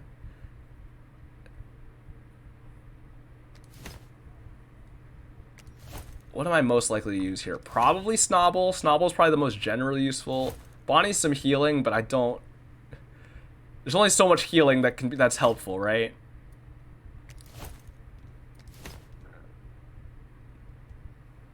And the healing doesn't work well with Chompom from Bushu. Or from Bonnie, although we can't take both, of course. Snobble's probably the most likely to be useful. It's also the most valuable, or gets the most value out of charms, which we kind of need, because right as is, these two are not getting very much value out of charms at all. Talking about Gazi reminds me I can go see actual red pandas in Japan on my vacation. Ooh, nice! Yeah, I hope you have a good time on your vacation. Hope you enjoy Japan. As mentioned, I do currently live here. It's getting very warm and very humid, so pack accordingly. Try not to get too overwhelmed by the heat and humidity. It's unpleasant. But seeing red pandas is very exciting. They are very cute. Yeah, Snobble gives us a place to put charms as well. We'll see where we end up, though. Early Bling Bank. Ooh, Shellbow is just good. I mean, it's not great with Bushu, but it is just a good card. I live in Hong Kong, so we are similarly hot and humid. Ah, okay, so you're prepared. Fair enough. You're prepared for it. Yeah, if anything, it might even be not quite as hot, I think, because I think Hong Kong's probably a little hotter right now. I don't know, though. I haven't been paying close attention.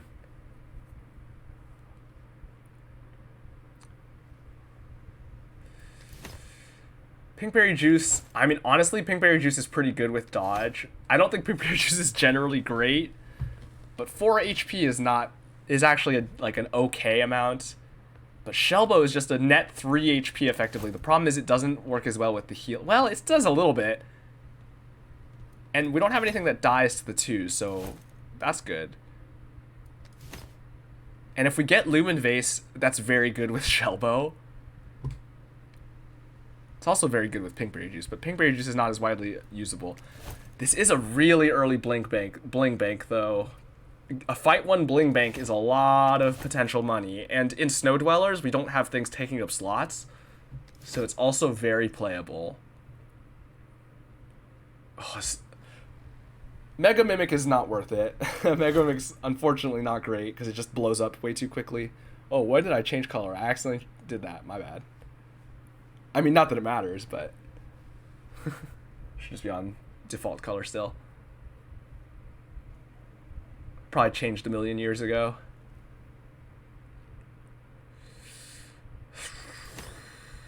All right, I gotta stop overthinking it. These second runs always take me forever.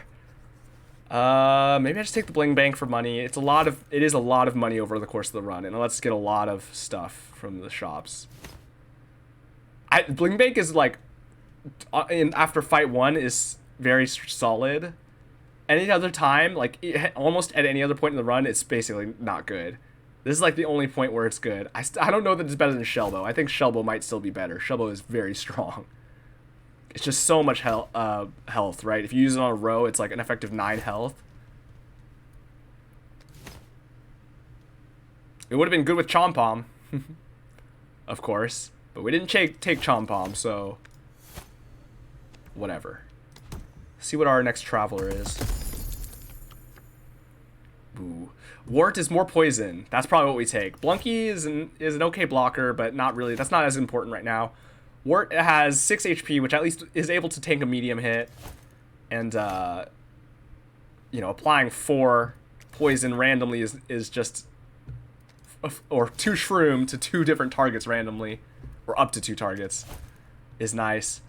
Especially with dodge, it makes our poison stick around a little bit longer. If we could find... It also works very well with charms, right? Because it's a multi-hitter on a 3 counter. And in fact, I think we might switch the crown over there. Bushu is still fine for healing, but we don't need Bushu out necessarily immediately. Although, I will admit, without a crown, Bushu is a little bit hard to play because the counter is so long. That it's hard to find a place where it's going to be relevant. Ooh, boy, okay. This is a lot of a shroom to be taking. We're going to have to take advantage of our swords to stab stuff. We got to kill the puffball. We got to deal with the pop shroom. The bulb head is annoying, but at least bearable. If we just let it hit only dodge. So, okay, the ordering here, though, is Bling Bank, Snobble, kill the puffball, snow stick the pop shroom, stab the pop shroom, or things will be attacking by then, so we'll be able to kill it, potentially one way or another. We'll have to tank a hit from the bulb head for 3, and that's fine. Play the Bling Bank. Play Snobble. Oh, the snow stick will actually just kill the pop shroom, because this is going to hit it for 4 shroom. Is that where I want it to go? Because then it won't... We snow stick it, it doesn't get to attack, and it dies. Yeah, that's fine. So kill the puffball. Snow the pop shroom so it dies.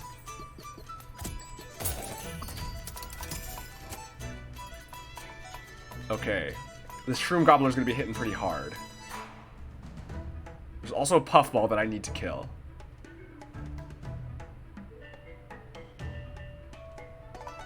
So that's fine. We'll kill the puffball. The shroom gobbler ticks up, but we'll snow it. We'll just keep it snowed as much as possible. Because we're applying so much poison also that it's going to tick up for a lot. So we really just can't really be letting it swing. And that's fine. Or we chump it with a wood head.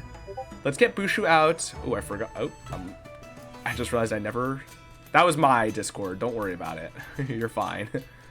If you're listening.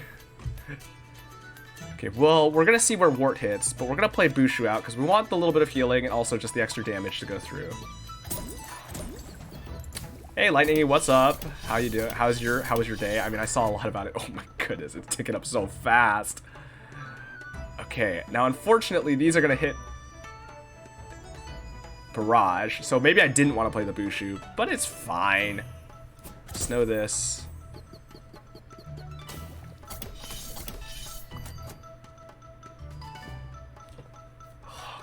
We have to keep this Shroom Gobbler snowed or chump it. Snow Person card looks cute. The leader, dodge, or are you talking about Snobble? I mean, the leader, all the leaders are cute, pretty cute in this game. We have Sunrod too. I might just want to Sunrod Wart. Okay, so maybe that's the play. Both, but mainly dodge. Yeah, that's what I figured. So we Snow Stick here. Do I even need the Snow Stick? I might not, actually. Actually, I could Snow Stick the Bulb Head so it doesn't get to go. Ooh, I still don't have enough to kill it, though. Or to kill this one. Oh, I do with this. Snow Stick into Scrappy Sword. Okay, wait, that might work. Yeah. Snow Stick here. The ears on the hood. All of the Snow Dwellers all have ears. They all have different animal hoods. Alright, Veiled Lady's in play. That's fine. Oh, I kind of wasn't thinking about the reinforcements showing up here. But it's fine, I guess.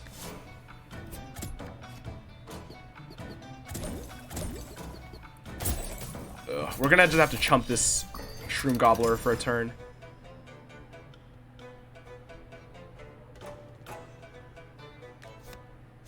I mean, look. Dodge can take a hit. Can take some poison. Not a lot. Not this much, though. This is going to be 5 poison, which is 15 damage over the course of the turns. We will heal a little bit, but not enough. So we're going to have to do something about it. And the thing is maybe just letting... Well, okay, let's play the Sunrod, see where Wart hits.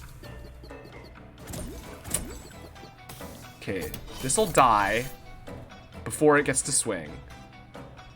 Now this is here. I think I need to pull some stuff, unfortunately. I could also just let the bling bank die. I don't know that I care about the bling bank. I mean, obviously the bling bank is nice, but it's... I could just pull it, I guess.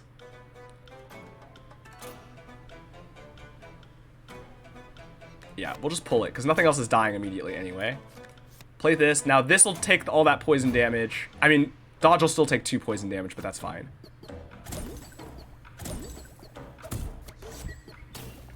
Alright. The bulb head dies here. We have to kill the shroom gobbler. It's not going to die on its own. We can stab it, though. Oh, it's so close to dying on its own. We're going to want a Sunrod Wart just for more damage here. And I guess I do that now, because then I can stab the shroom gobbler next turn.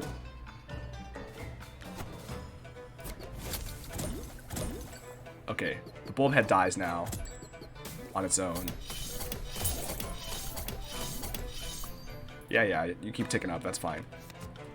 Ooh, this snow is not ideal, but it's fine. We kill the shroom gobbler. The bulb head dies. And now we get a bunch more poison here. This time, dodge actually can tank all the poison and it's fine. Or we could just stack snow for a while. That's also fine. Internet out here kind of sucks, so I'm head out. Can't see cards at 160p. Alright, thanks. Thanks for popping in. Hope you have a good rest of your night. Hope you have a good time out there. It looks like a lot of fun from seeing what you've shown me. Just keep stacking snow. It'll die on its own eventually.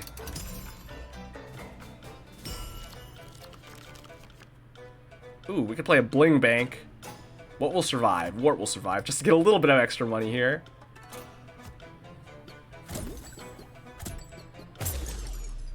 Oh, actually, it's not even barrage. It's irrelevant. Alright, got us some money.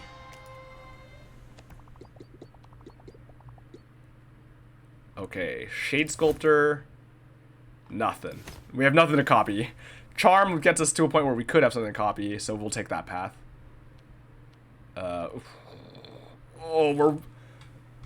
Oh man, we're one short of Crown and Charm. That sucks.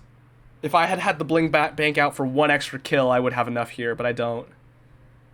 But nothing we can do. There's no way around it. And as I said, Charm here is going to be better than a Shade Sculptor. So that's all that matters. Hog-headed Charm. Hog Charm is nice. We'll wait until to see what we get, but like getting that on Wart, for example, could be good just for extra damage. I mean, we kind of want it on something that cares about getting hit. Unfortunately, we can't put it on our leader because our leader is already a leader, so it can't get hog-headed. Wallop, Demona, Lil Berry. Ooh. We don't have enough healing for Lil Berry to be worth it. Wallop's another kind of beefy character to have just to get healing from Bushu. And we have some snow, but not that much. Demona, as mentioned, Demon Eye is probably not worth it. It's hard to say. We're also probably not playing whatever it is, because I think we're going to keep playing what we have out right now. I don't think any of them are worth replacing. Snobble and Bushu are kind of whatever, but so are these. At least in our current build. Wallop does hit pretty hard.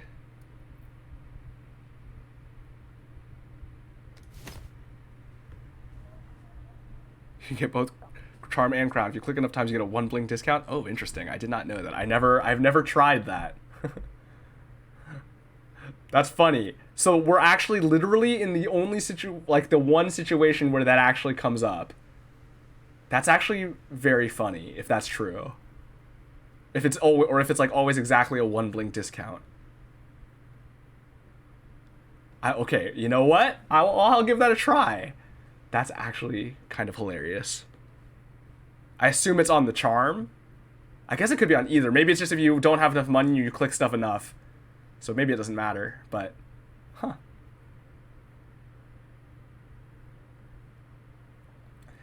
In any case, I need to make this decision first. I think we're more likely to end up playing Wallop than Little Berry here. Because I don't think I'm going to be building around heal stuff. We've already skipped Bonnie. We'd have to get... I mean, look, if we got a heal mist station, that would be good. And that would be very strong with Little Berry, of course. But as is, I don't have that, and without it, it's pretty weak. Whereas Wallop, without any other things in our deck, is at least okay.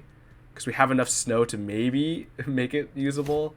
Even without the snow, it's a 4 counter, 4 damage, which 9 health, which is like not bad stats. Compared to 8 health, 2 damage, 4 counter on its own is pretty weak. Although, of course, Bushu gives it a buff every once in a while. Yeah, we'll take Wallop. We're still not playing it immediately, but it could be worth it down the line.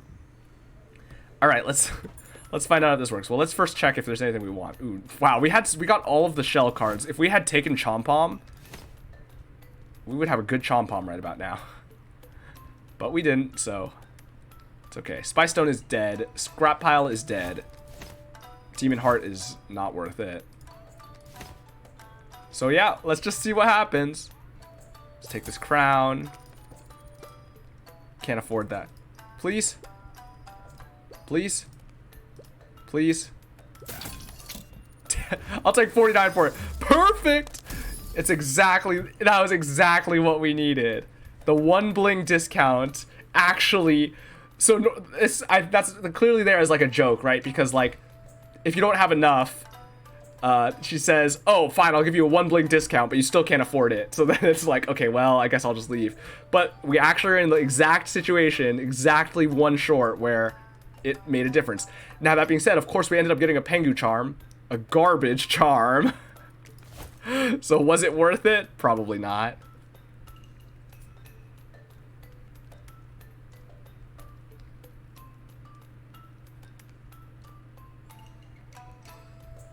Like, I would rather have my 49 money than a Pengu charm. Though, okay. I mean, the Pengu charm is at least... We do have something that wants to be getting hit, and if it gets snowed, that's fine. Which is to say, our leader, Dodge. Because the snow, we're still getting most of our value by getting hit, even if we get snowed. We don't really want anything else to get snowed, because they all rely on actually going. So, I mean, Pengu charm is going to go on our leader. Got our second crown, though, which is nice. Probably goes on Bushu. Hard to say. I don't know that I care about much else. I mean, I could put it on the Bling Bank. Honestly, that might be worth it at the current point because we can always move it later. But getting the Bling Bank out early in our this early game that we're in. Although, if we get Bamboozle, having the Bling Bank out is just going to be useless because we're going to have to pull it. Actually, a lot of our stuff is pretty dead against Bamboozle. We're going to have to kill Bamboozle quickly, which I don't think we're going to be able to do. Unfortunately.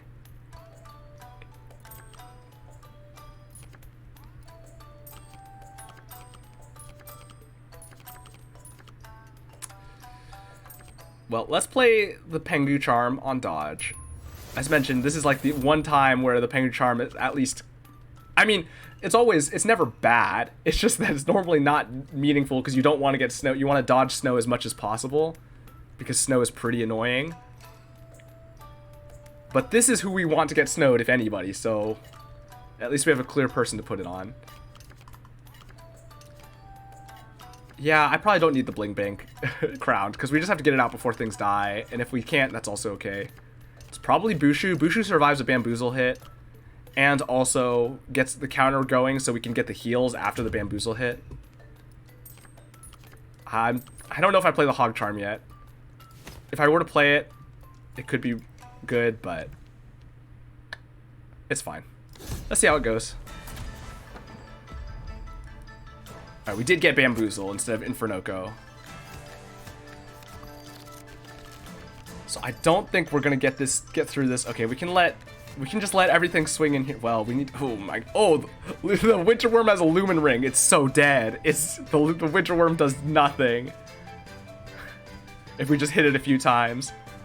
This is a Lumen Ring, which literally is just helping us. You love to see it.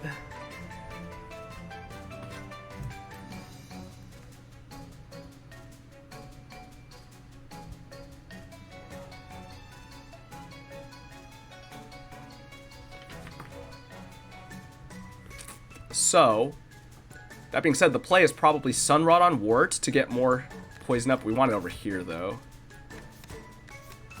And see where the hits land, because that affects how much we hit the Winter Worm. We probably just start snow sticking the Bamboozle? Maybe not, though, because as it is, when it hits on 5, Bushu then will heal everybody back up for the damage taken. So that's kind of okay. Yeah, you know, actually, that's probably fine. So let's... Ooh, but maybe I Flame Water first to get a little bit of extra damage in. What are the 4 cards I'm playing? Flame Water, Sunrod, Snow Stick, or Scrappy Swords. The Snowbow will die when it swings into dodge. We just want to slow this down enough that it... But we don't even really necessarily need to. So we're playing the Flame Water. Because this is going to get a lot of hits in over the course of the fight. We're going to Sunrod it now, so it swings.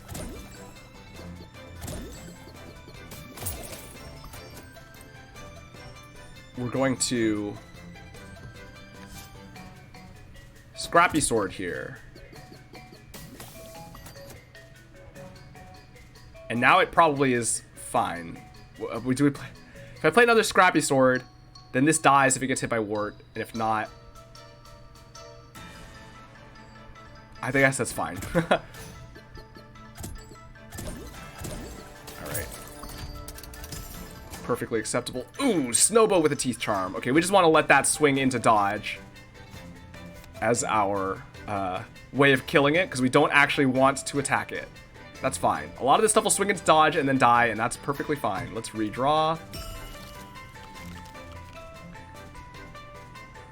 Okie dokie. We gotta start at... Well, actually, nothing is snowing, so if we don't snow anything, the Snow Gobbler just does 1, and that's perfectly fine if we just keep letting things swing into dodge.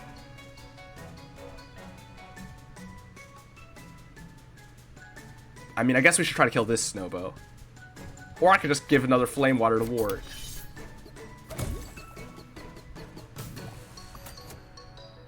Okay, unfortunately, I do have to deal with this Snowbow, or Bushu has a 50-50 shot of dying. Which means I should snow it. Which unfortunately means Snow Gobbler ticks up by 2. But I think that's just the way it has to be. Play out the Bling Bank, because we probably get some kills here. We can kill the Snowbow whenever we want.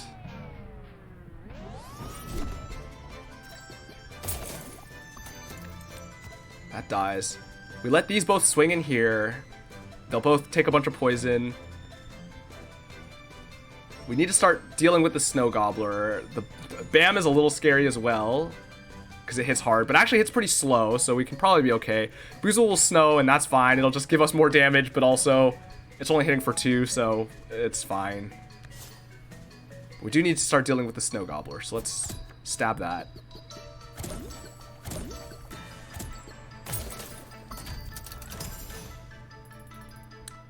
Let's... Okay, Wart can take a hit for 3. That's fine. Actually, I probably could have played Snobble out. But whatever.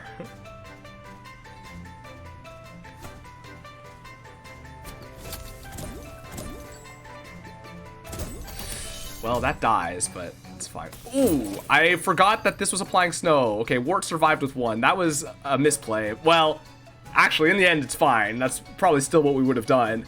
But not seeing it was a mistake. But it's okay. We got there and we're fine.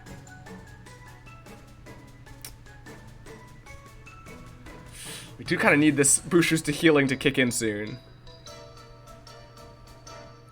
I might just have to go for some Snow Sticks on things that are threatening. Or pull someone. I could pull Wart. I don't really want to if I don't have to. Can Snow Stick Boozle?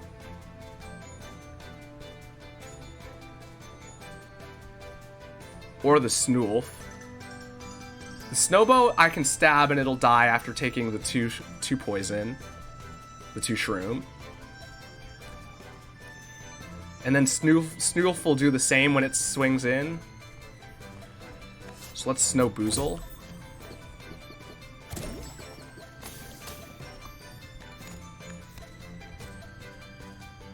Where do I want this poison hitting? Here, probably? Yeah, because actually then I don't necessarily need to stab the Boozle. It might just die. If they both hit Porcupine, then it just dies. If one hits, then unfortunately we need to stab it. But that's okay. Let's stab this so it will die when it swings in. Okay, that's fine, I guess. Wasn't really my plan, but I guess it's okay. Ooh, we're really living on the edge here.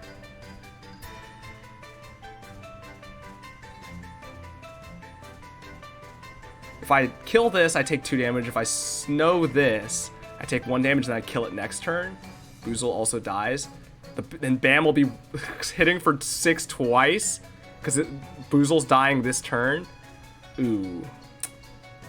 Positioning is not great here. I'll have to redraw for... So I actually just want to kill so I can redraw for the Woodhead and let the Bling Bank die. So let's kill this. We'll take 2. The Porcupine will live, but so will dodge.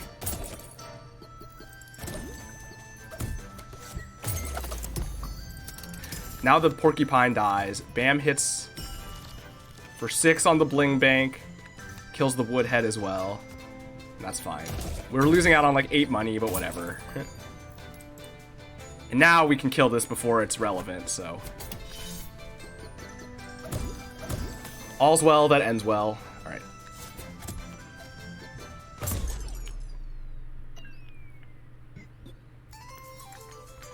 Ooh, what do we want? Ooh, I think we do want Fellowship Bell here.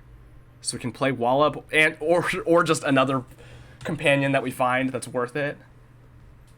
Because with Snow Dweller, we don't have stuff clogging the board, so it's good to have 4 companions. You don't always want it with like the Shademancer because they have so many summons that you don't necessarily need the extra companion slots. Similarly with the gnomes, you get a lot of clunkers and stuff. Or at least you get more clunkers, so you don't always want it, although you sometimes want it there too, but the Shademancers just have so much summon. And so much like random stuff that fills the board. We do have a Bling Bank and a Woodhead, but those are both chumpable. Yeah, we'll take the bell, the Fellowship Bell. If we're gonna take Fellowship Bell by the end, that's probably what we want. I don't think we need both hand bells. All right, well, we'll have to go this way for the Woolly Snail. This will get us enough money to buy everything, which is great. And Muncher is fine. Shade Sculptor, we still don't have anything for. The Travelers would have been nice, but the Treasure is whatever, so. Let's munch away some swords, I guess. Those are our deadest draws. Woodhead's pretty dead. Especially now that we have our slots opened up, Woodhead is quite dead. I mean, it's a nice chump blocker, but it's not even that great of one. It's just a one-hit chumper. We could just use something else for that. Of course, the injury matters, but not dramatically. Oh, let's pull... Especially now because we have Wallop as an additional, like, mid-range tank. So maybe it's a Woodhead and a Scrappy Sword. Having the targeted damage is still helpful, given our build with aimless and only smack, or, you know, on hit. Having targeted damage is still helpful, even if it's bad targeted damage. But that being said, all this stuff is good, better than the Scrappy Sword.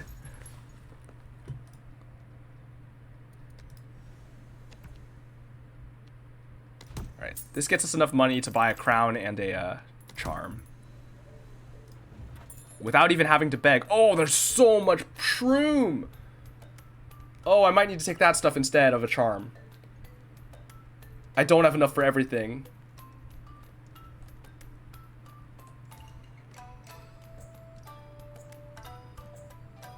I wonder if I can get the discount twice.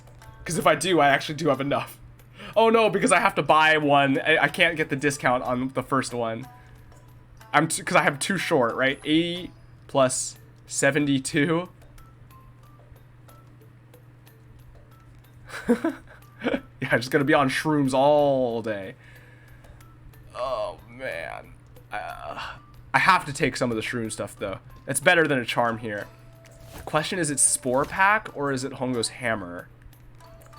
Applying 3 is a lot of extra shroom, but Spore Pack hits 2 for everything, and we're already kind of widely spreading the shroom, so Spore Pack might be better. Like the thing is, like, because of the scaling nature of shroom, 1 extra shroom is actually a big difference, right? 2 shroom on a single target with nothing else is 3 damage. 3 shroom is 6 damage, right? Like, that's twice as much. Plus, Hongo's Hammer does an extra 1 damage on top of that. But then we already have some from our shroom sources, which then makes the 1 actually even more effectively, right? It's adding an extra 6 or 7 damage over time. But then this is hitting enough targets that it might be worth it. You know, there's almost an argument to be made about not taking the crown. I don't even know what else I'd be crowning here, because I'm probably crowning whatever shroom card I take. No, I'd probably leave Bushu in still, because the shroom doesn't... We want to stack shroom all simultaneously. We don't want to be throwing shroom at the beginning and letting it all fade away. But I don't need to put a crown on Snobble or Wallop, really, or anything else for that matter. So actually, I think I just take both of these cards and I just go all in on shroom here. Getting the shroom clunkers could be good. That's basically what we want to fish for at this point. I don't even... If we do find them, I might actually end up cutting Snobble or Wallop, making the Fellowship Bell useless, unfortunately, but so it goes. I think I do just take both of them. And in that case, I probably just take a charm. I mean, Snowcake is kind of nice too, but we have some snow. It is nice with Wallop, but probably not important. Oh, I need to take the vase, of course. Duh, I almost wasn't thinking. I almost missed that. But I still can take a charm. Alright, our deck's getting pretty hefty. Well, it's actually still not that much, but...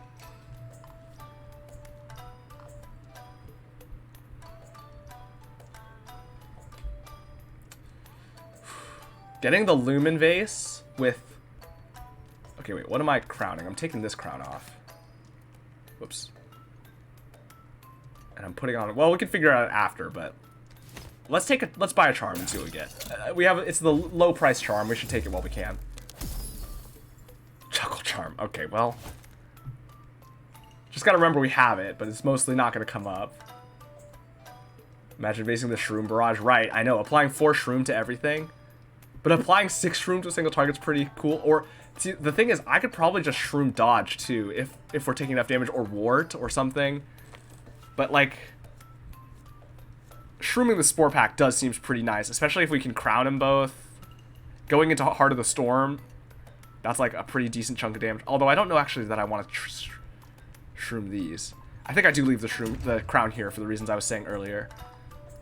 What do I put this Hog Charm on? I probably want to get around to placing this soon.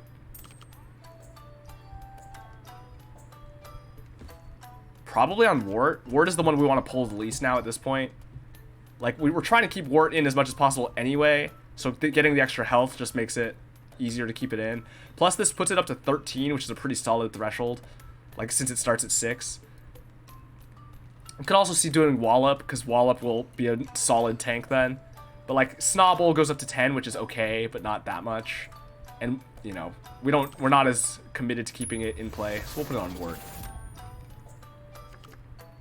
Chuckle Charm's not relevant yet, so we'll just leave that until it comes up.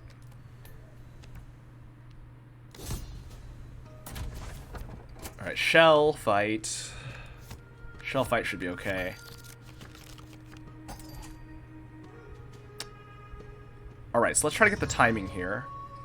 We get to go before either of these with Wart, which is great. Because I can Spore Pack on the same turn that Wart goes, and we'll get a bunch of Shroom applied. The thing is, we have to deal with Shell Witch. I can Snobble and Snowstick the Shell Witch, and then it doesn't get to go. I also have Sunrod. What are the 4 cards? I want to play, like, all these cards. Shroom build with Shell Fight. Yeah, it's fine. I mean, it's just... I don't know that it's particularly good or bad, but it is not particularly good or bad. That's the important thing.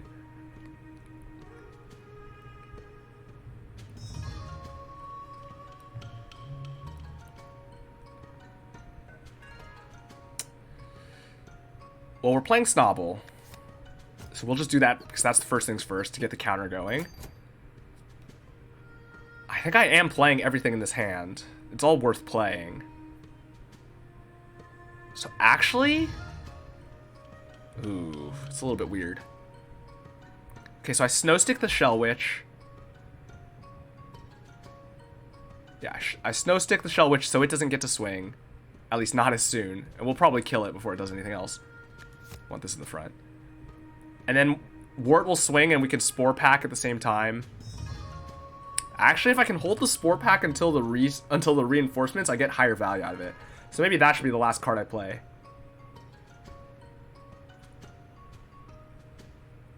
I do need to hit the Conquer pretty hard to deal with the shell. So maybe the play then is Snowstick, Hongo's Hammer, Sunrod, Spore Pack. Yeah, that works. Snowstick. Hongo's Hammer here. Alright, that's fine.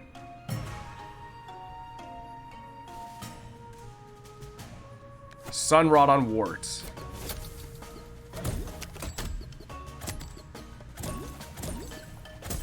Alright, Conquer dies. Pecan dies before it swings again. And now we have Spore Pack. Ooh, we do have to deal with this Prickle. It's a little bit annoying. If I put this Pecan's already dying. This is not a concern. Let's Spore Pack. That kills the Shell Witch. It doesn't kill Prickle, but it lets us deal with Prickle a little bit. Ooh, unfortunately, this Bushu trigger is just getting wasted. No matter, because it's both things that it could hit are gonna die already. So it's irrelevant. Unless... No. Okay, I play the Bling Bank here for the money, right? Because we're gonna get two things dying here. And we have a turn to spare. Okay, the Conquer is scary, but we can Snow the Conquer, because this is gonna die and then this will get Snow out. That's fine. Okay, we're good.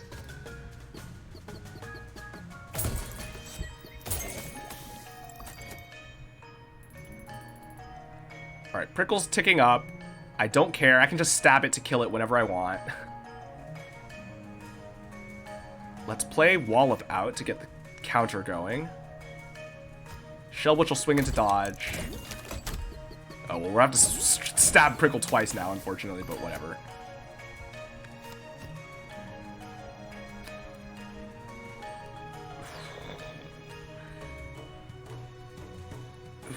I guess I should probably be snowing Conquer.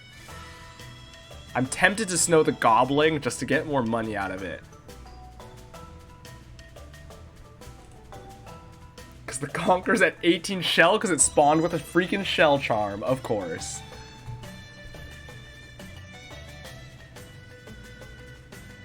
Because this Snobble's going to apply 2 snow here. I could Flame Water the Snobble to apply more snow, actually. That's also a good idea. I guess I have to let the Goblin go. This Conquer's a little too much of a threat to just be spending turns on gaining a little bit of extra money.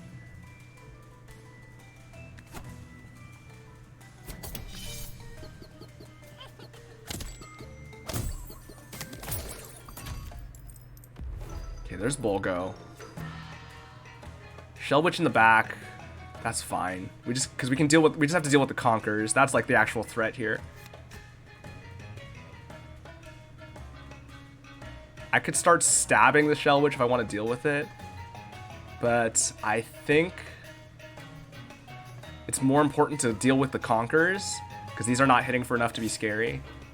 The Bulgo hits kind of hard, but we can chump block it with something if we have to, with the Bling Bank or whatever. This is going to keep ticking up. That doesn't matter. We'll eventually just stab that when it becomes relevant. Okay, Wallop is going to hit this very hard, which is nice. Then we got to deal with Conquer. We got the Hongo's Hammer. Hongo's Hammer will kill the Shell Witch eventually. So maybe that's the play.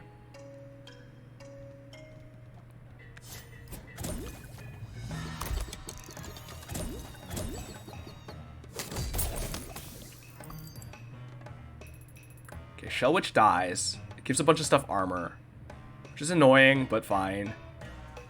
Bolgo's gonna hit for 5. We can tank that. Okay, I need to deal with this Conquer. I probably Sunrod and Snowstick here. Ooh, actually, a Snowstick into a Sunrod on Wallop just kills.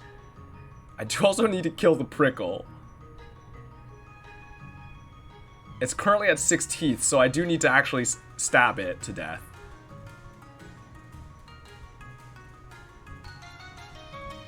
So actually, maybe I just time it. Maybe I just go stab. Yeah, hits 5, hits for 2. It's all fine. Shell Witch dies now. Let's line this all up here. Is this enough to kill now? 1, no. 7 damage. The Prickle keeps gaining health. Let's keep stabbing the Prickle. This will be low enough that it's not a concern, at least. And it's getting snowed anyway. Let's move this back up here. This will kill the Conquer. And we're fine. And we can just...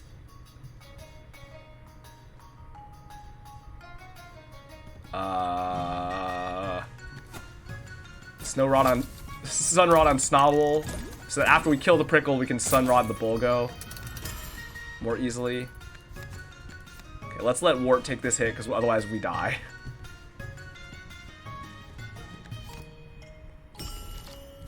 And let's kill this Prickle, so that we don't swing into it. Alright, now we just lock Bolgo down. Snobble actually alone just locks Bolgo down permanently.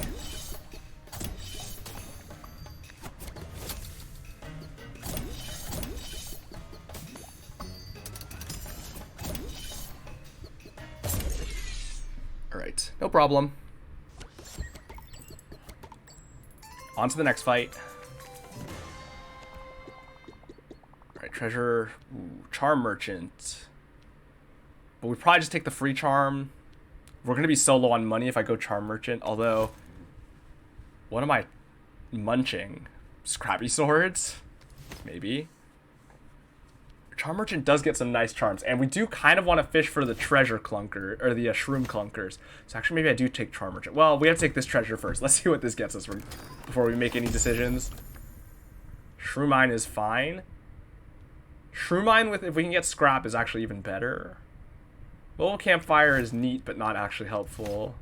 Shroom Mine also dies after it applies Shroom, so it clears itself. Yeah, that's probably fine. Well, the board's getting a little bit clogged, but it's probably fine. Charm Merchant does get some good charms. I don't know what but this is a free charm. But I don't know what I would munch away. I mean, it's probably just the Scrappy Swords. Because we do have Hongo's Hammer and Spore Pack now as damage for the back lines. Although Shroom, of course, is the one downside of Shroom is it's just a turn slower as damage than the swords. Well, and potentially more than that. But also, you know, even the immediate damage still takes a turn.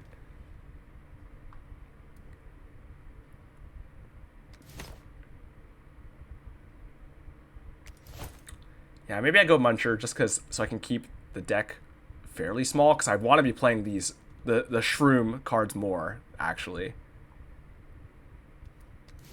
And we get a free charm. Keep our money up in case we get another shop, another forced shop. Heart Charm is nice. Heart Charm's great for our leader. It's good on everyone, but our leader's the one who we just want to throw in front of everything, so that's great. I'm almost certain we'll place that, but let's... Oh, well, we just have Muncher, and then we should just place it. I don't think there's going to be anything that we'd rather put it on. Yep, Scrappy Swords are gone. Let's get them out of here.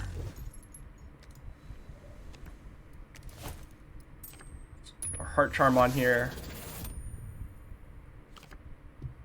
Man, yeah, with a Lumen Charm, the thing is we have to take more hits. But if we're taking hits with dodge, it's going to be doing so much shroom, which is just very nice. I have the Chuckle Charm, so if I end up with a third charm I want to place on here, I should place the Chuckle Charm first. Just in case. Do I want to move anything else? No. If I don't find a third charm to put on the leader, then it's irrelevant, so we don't need to worry about it. Alright. It's Mammoth fight. Antlers fight. The damage output here is a little scary. There's some heavy hitters, which is a little bit harder for our tech to deal with.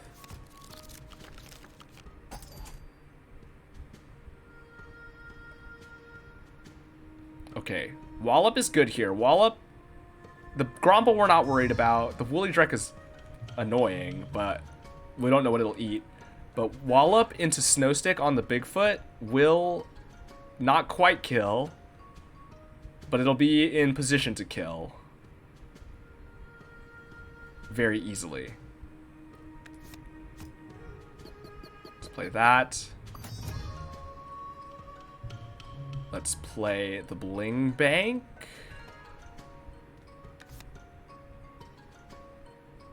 Just to have it out.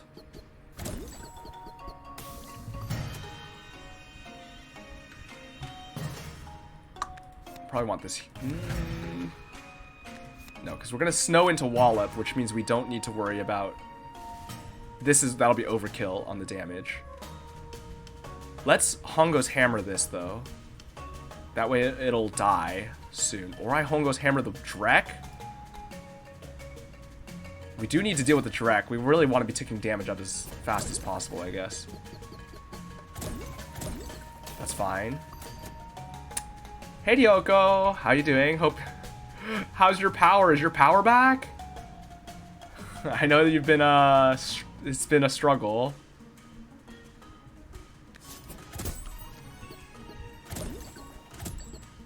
Okay, Gromble dies in 2 turns.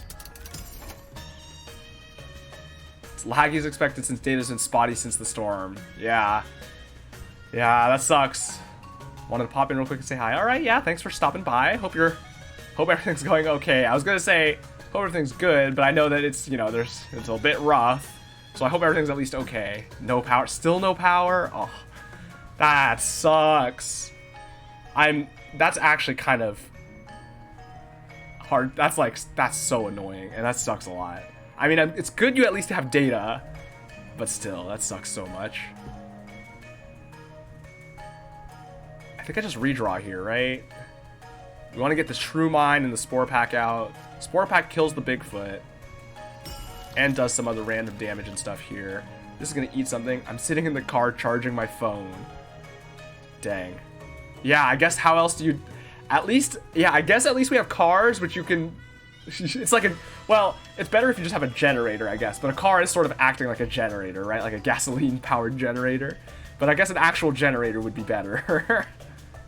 My governor was saying it maybe 4 weeks? There's no way! That's crazy! Until 80% of people have power back? That's... What? That's unreal. That sucks so much. Alright, we want to get Snobble out. We want to kill the Bigfoot.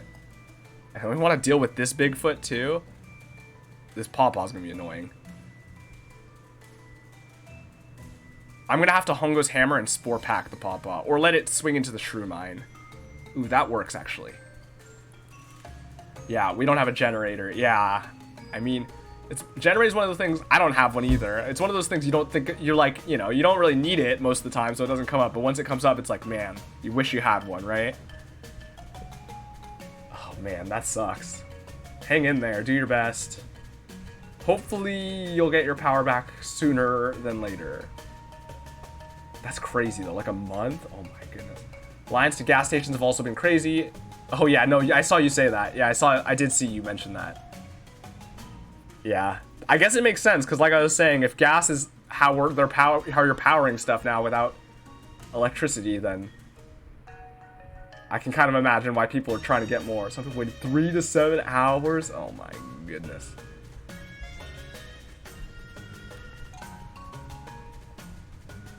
I need to kill this pawpaw myself. Okay, we can use the Shroom Mine.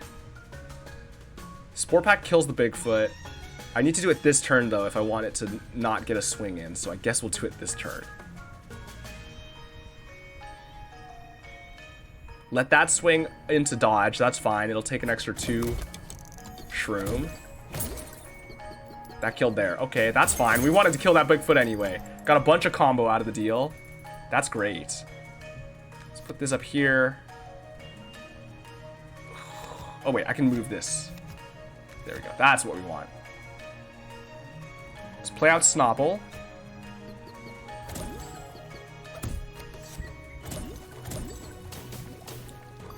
Alright, we'll let this swing into dodge. It gets a bunch of poison that way. And I can Hongo's Hammer it. This will gain 2 Shroom, and then it'll die in a couple turns. It was way better today, though. I think the Gas Panic died down. That's good.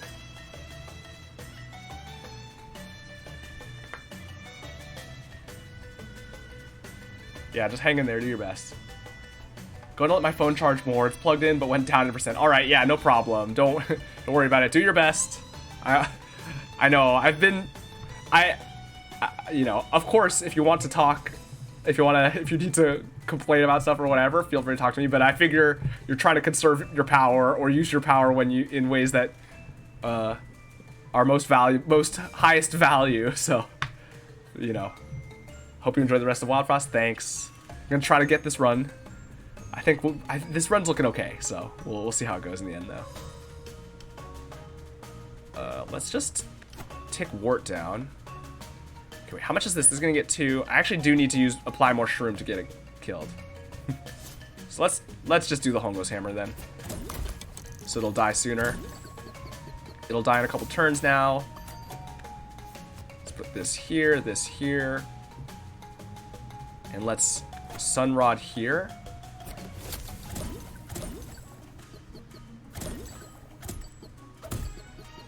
Has to be on Discord, don't worry. Alright, I look forward to it. Alright, here's the Bigloo, which is fine. We might need to pull something to Shroom Mine this Pawpaw. Yeah, we're probably going to have to do that. But I can't even do it this turn, so we're just going to redraw. Okay, there's all our Shroom, which is good. That's what we want to see. The Woolly Drek's dying, so we'll just let Snobble swing in here for 1, and it's fine. The Bigloo is annoying, because it hits pretty hard. But we do have things that survive, actually. The whole way through. It also applies 1,000,000 snow, which is annoying. We probably just want to keep it snowed as much as possible. So that being said, I think I Spore Pack. Ooh, this is tricky.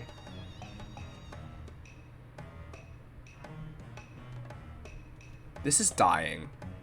Reinforcements in 4.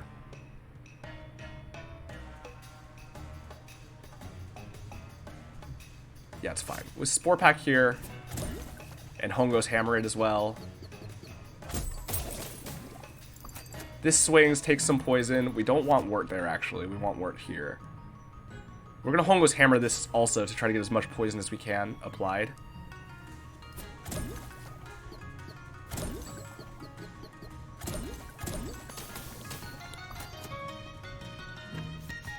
Alright, now we want to pull something to get the Pawpaw up to... Okay, Snobble's probably the least value at this point because it doesn't snow the Bigloo enough.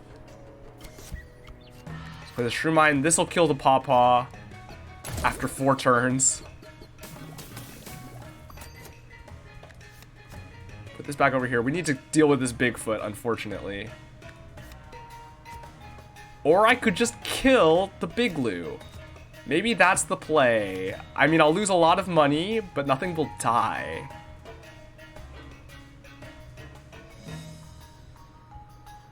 Oh, I can't kill the Bigloo without the 50-50 on the Bigfoot. Oh, I should have just been snowing differently.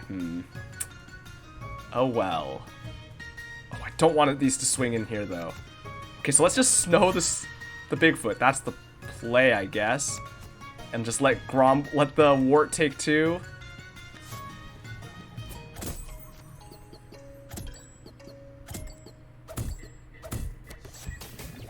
Alright, the Big Blue's dying this turn.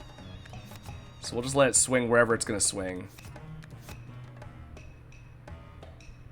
Ooh, we can also kill the Pawpaw. So we can get some combo money here. This will swing through. That doesn't matter. It'll just die.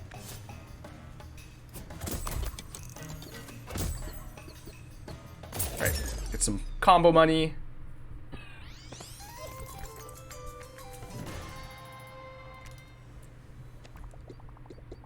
Ooh, alright, well, we're getting snails. Wow.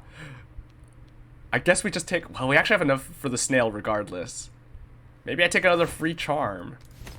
Well, we'll definitely take this, of course, because we have to. And also, why wouldn't we? What's going to be more value, a charm or the money? See, the thing is they're, you know, obviously designed to be about the same. Because a charm is around, you know, 60-ish in value. And this gives you around 60-ish. It's like 40 to 80 somewhere.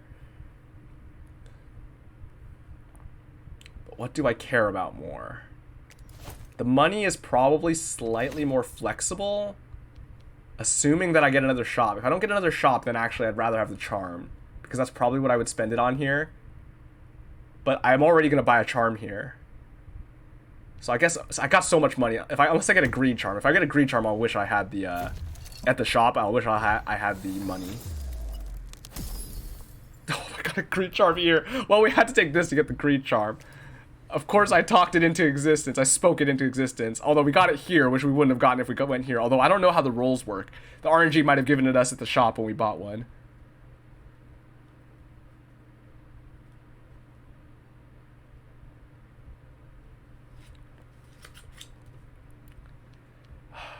Classic. Speaking it into existence. Well, now I don't even know how much stuff I want to buy. Although... What is this greed charm even good on? Good on the spore pack, I guess. That's a barrage hit that we're trying to play as much as we can. It's okay on Wart, although Wart's aimless and only hitting twice every 3 turns.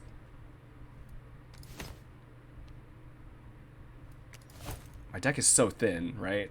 Ooh, but it's still not quite thin enough for a 1 draw without another muncher. Okay, well, we're going to take the goo. It's on sale.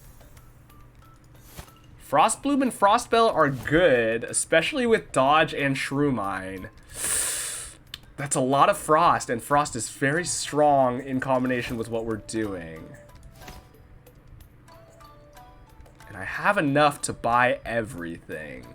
Molten Dip is not as important, despite the fact that Molten Dip is a strong card that I generally like to take. Not as important here. This is probably going to end up going on Spore Pack. I think that makes the most sense. So to that end, I think well, we definitely are taking both of these, and then we're probably taking both of these as well. This is another, what, 78 on top of the...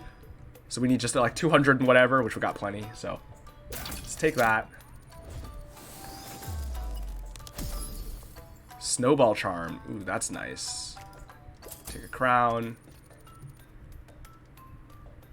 I could even take... No, I can't quite. I can't take both and another charm, but we can take both of these, and I think I might. Well, Frostbell we almost certainly take. Frostbell is very strong, right? 2 barrage. Anything that hits for 2 is just hitting for 0. And even things that hit for more, everything gets reduced by 2, and that's like a lot of reduction. Frost Bloom is not as good. But it is good in combination with dodge and Shrew Mine.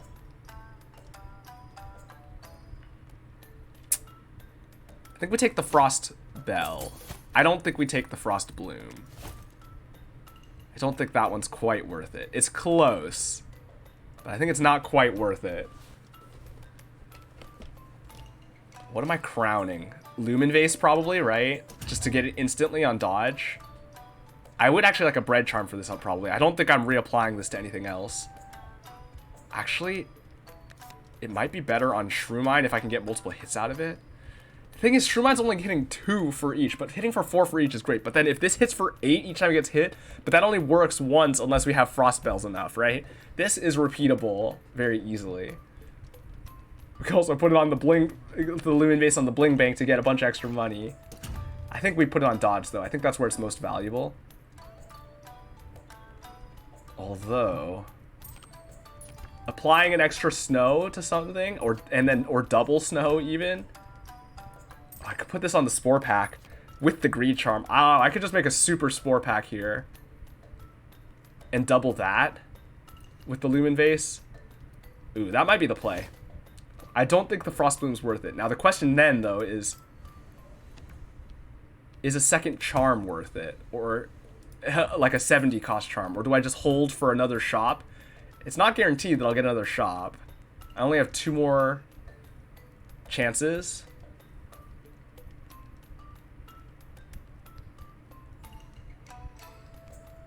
But that being said, I think I'm going to still make a decent amount of money off of the bling banks and stuff. So maybe it's fine to just spend it. Although, actually, the money I want to keep, too, for Greed Charm. Okay, that's something I keep forgetting. So let's not... We don't need to buy a second charm. Everything we bought was worth it. But that also cements that I don't want to buy the Frost Bloom. Let's just make a super Spore Pack. I think that's better, because that's going to apply 3 snow to everything. And do some damage to everything. And if we double it, which I think I want to do, instead of having... Ooh, Bushu? Bushu's healing is nice. Wart is nice to have. And it's... Okay, let's just do it like this. If I can get another crown, maybe I put it back on Bushu, but I don't know. Bushu is not super important. It's just nice to have a little bit of extra health. But with the Frost Bell, that's actually a lot of damage mitigation as well. Alright, let's see how this goes. Crunker, okay. Act 2 boss is Crunker. That should be fine. Shroom just blasts through Scrap. Let's play the Lumen Vase on Spore Pack. Let's play our people out. And what do we want this on? The Spuncher, probably, because the Frost doesn't matter as much and the 1 damage is less scary.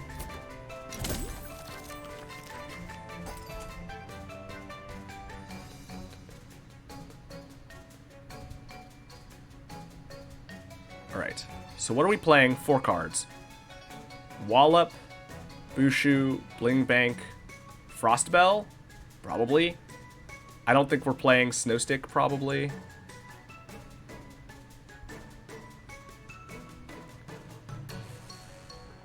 And what do we want? Oh, but the Wallop's not going to get the big hit without playing the Snowstick.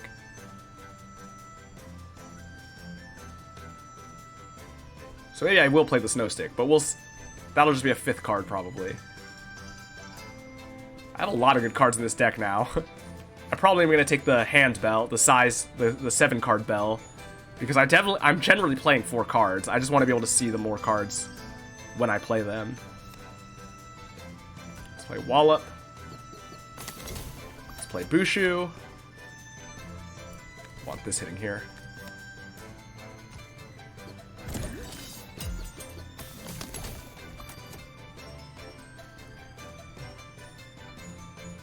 This is fine. Let's play Bling Bank.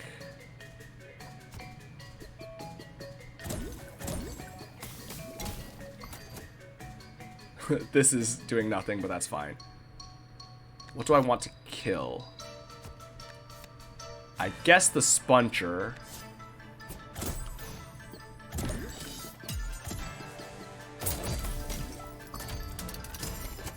Ooh. I miscalculated. I should have snowed this.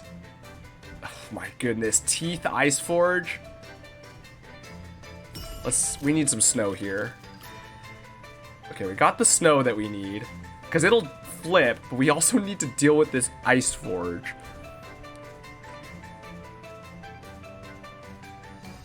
The Spike Wall's annoying, but we can kind of work around it. We just have to kill the Ice Forge before it becomes an issue. Snowstick here.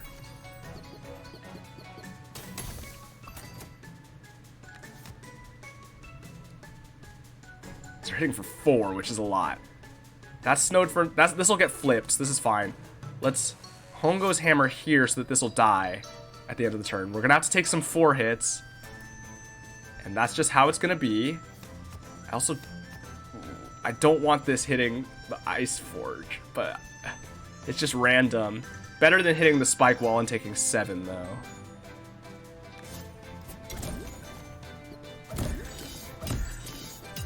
Okay, we're good. We're good.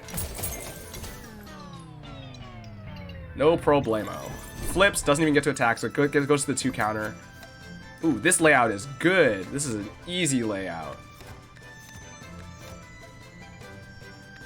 Well, mostly easy. We have to get hit twice, but that's okay. Well, for this turn, though, we want this over. Unless I snow it. No, it's fine. We'll do this. We'll play Snobble out to start getting the snow applied when we need it.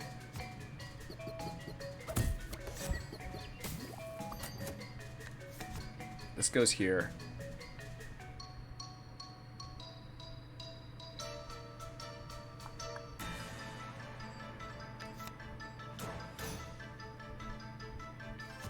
I guess this is fine. This will just die to the poison, so we'll just kill this. I mean, the snow stick is not helping much here, but it lets us get the hit in. It doesn't get us the extra damage, but lets us get a hit in at least. Oh boy, and all 6. Okay, that's an annoying attack pattern that we will have to deal with. We have to deal with the Ice Forge as well. It just keeps coming. Right, this is big. This kills the Ice Forge. And applies a bunch of stuff.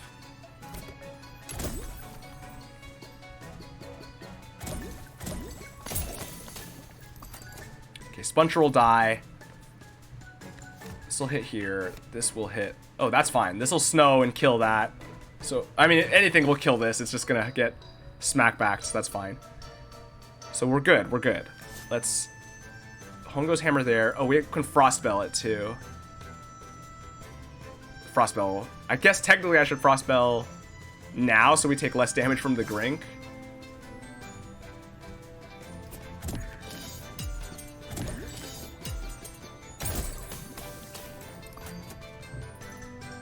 Alright, well the Bling Bank is getting blown up, unfortunately. Everything else is just taking 1.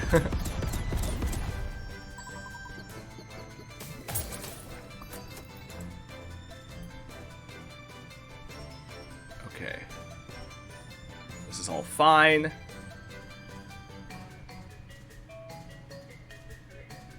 How do I want... Let's do that so that we can kill the Grink as well. Although we're not getting the value of it swinging in, but I guess that doesn't... Oh, except it won't kill because it'll get reduced. Okay, that's fine, I guess.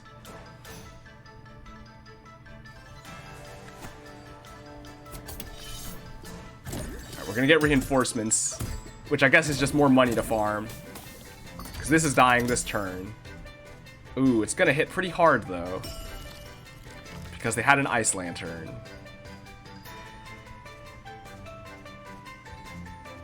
Oh, the Barrage, the Spore Pack will kill the Ice Lantern. And do a bunch of damage here. Everything's gonna get hit for... This hits stuff for 3. This is a big combo, so that's worth it. I need to pull some stuff, though, or arrange some stuff. No, we need to pull some stuff. Oh, there's this open space in the front here. Oh, I didn't even notice. Because this is hitting for 5. If we kill this, it'll just hit for 3, which is safe everywhere. So actually, I could have left the other thing in, but it also doesn't matter.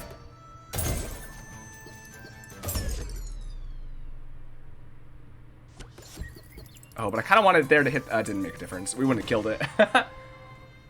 Okay, I got a bunch of money. Yeah, we're back up to 200 money. We're taking the hand bell because we have enough cards to play. Our deck is good because we had so many munchers. We just want to see more cards to play on each hand. Alright, no shop. We don't want the Gnome Traveler. We'll just take a charm. Don't want to clog up this nice high value deck that we've got. Frost Hand. That's good. Frost Hand's good. Especially if we apply it to the Spore Pack. Just keep making it super strong. So if that's the case, then I'm gonna Chuckle Charm it too. Man, if I could just get a... If I could make it... get a Noomlin Charm on it. Just play it for free every time. Just cycle for it.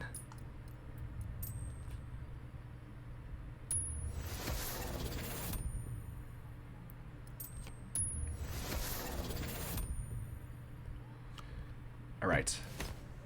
And it's going to be hitting for, well, it's not quite hitting for 4, but it's close. After we get a kill, it'll be hitting for 4. All right, this is good. We might have to cut a companion because we're not playing our shroom mine out, and it actually, with our frostbell and now with the spore pack, the shroom mine is actually really, could be really strong. Stronger than Wallop. Stronger than Bushu. Honestly, stronger than any of these, but at least Snobble and Bushu still have a place, but Wallop is becoming mostly dead. I think we're gonna have to cut Wallop soon. Which is something I should have been thinking about, but didn't think about, so oh well. It's like, this just kills these. Well, yeah. In 2 turns? Okay, we're good. So those are dead. Dead to rights. So now we just take time to play everything else out. So 1, 2, 3, Shroom Mine. Those are our 4 cards for this turn. We're not going to play Wallop, I think. We don't need to play the Flame Water. We don't really need to play the Snow Stick. So let's get Snobble ticking so that we can snow some stuff. Let's get Bushu ticking. Oh, I needed to play the Bling Bank for extra money. I missed out on 8 money. I didn't account for the fact they were dying right there. I play the Bling Bank. Oh well. Play the Shroom Mine. There's our board. And it dies next turn. That's fine. Let's redraw for our Shroom Barrage. There it is. Spore Pack. Big ol' Spore Pack. Unstoppable. Just clears that right up.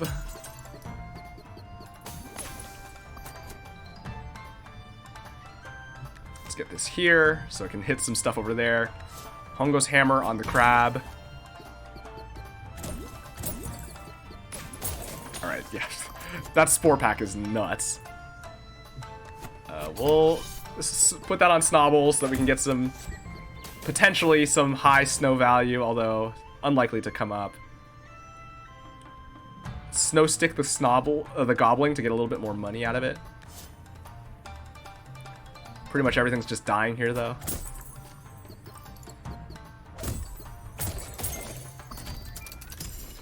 Okay, there's the Numbskull.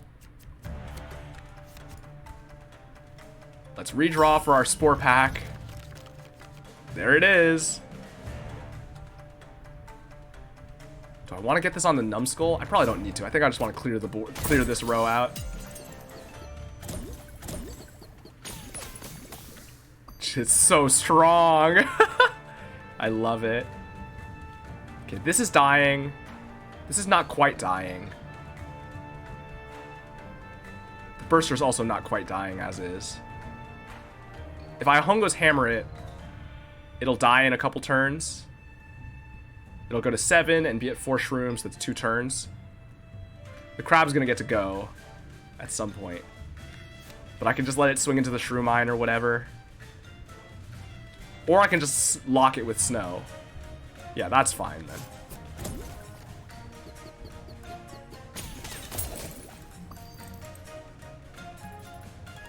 Do I have 2 cards I want to play here? I can just double Snow Stick, I guess, and just keep this locked down.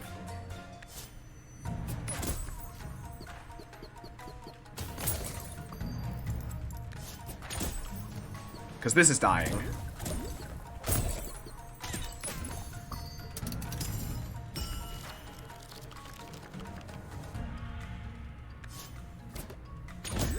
Alright, keep locking it down.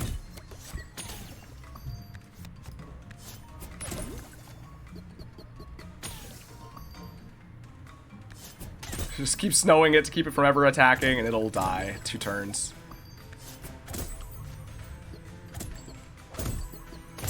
Alright, easy peasy. Yeah, that's strong. And we definitely are cutting Wallop. Wallop is not helping. Our Fellowship Bell is becoming dead. But, I mean, the Bling Bake we could just choose to not play, but Wallop is not helpful enough. We don't have enough snow to make it worth it. The snow is mostly just tempo snow. We're not actually, like, playing around snow for damage. But it's okay. We got the value. The thing is, we got the value when we needed it out of the Companion Bell. and it got us to where we are now, so it's fine. And frankly, it's probably not an issue because I don't know that the Bell of Bells would have mattered because we're playing like 4 cards every time, more or less. So either bell probably would have been dead. Ooh, another muncher? No, probably not worth it. Ooh, another shop, though, is great. And charms? Ooh, that's the path. I was thinking a muncher to make our deck even thinner would be funny, but it's not necessary. And also, we gotta spend our money, right? Thank goodness it gave us a shop right at the end. It kind of feels like I might be guaranteed. I don't actually know. Ooh, Frenzy Charm. Alright. That being said, we don't want to spend all our money, because we do have our Greed Charm on this. But I think I might want another crown, right? For... Ooh, actually, do I want another crown for anything? I don't care about either of these that much. I mean, it's nice to get them out. Hongo's Hammer on... Or, Frenzy Charm on Hongo's Hammer could be okay. Just to be a big single hit and then consume it. I mean, I could use it as a way to just force a consume on Lumen Vase to get rid of it, but it doesn't actually do anything. Finally did the Scrappy Sword Challenge Stone. Doing math is so hard. Yeah, I mean, I always do lots of math whenever I'm playing. Like, that's like one of the hallmarks of my streams and my playstyle. But even then, it's... Yeah, I definitely had to sit there and go, okay. Like, think through every step of the way. It's very satisfying to get, though. For sure.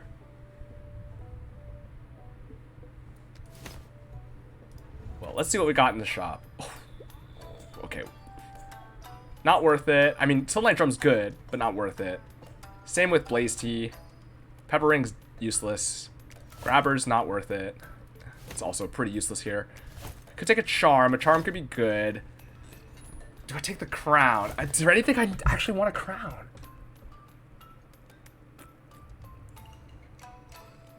I mean, like, getting Bushu and Snobble out early is nice, but not really that important.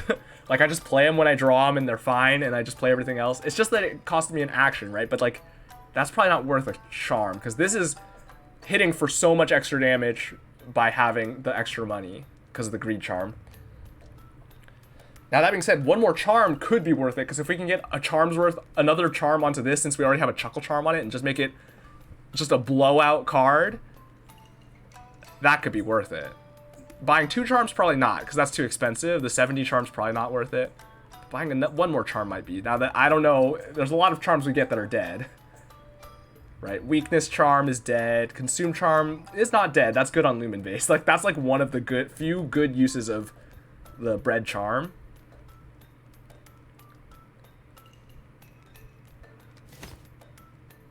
I don't think I take the Crown.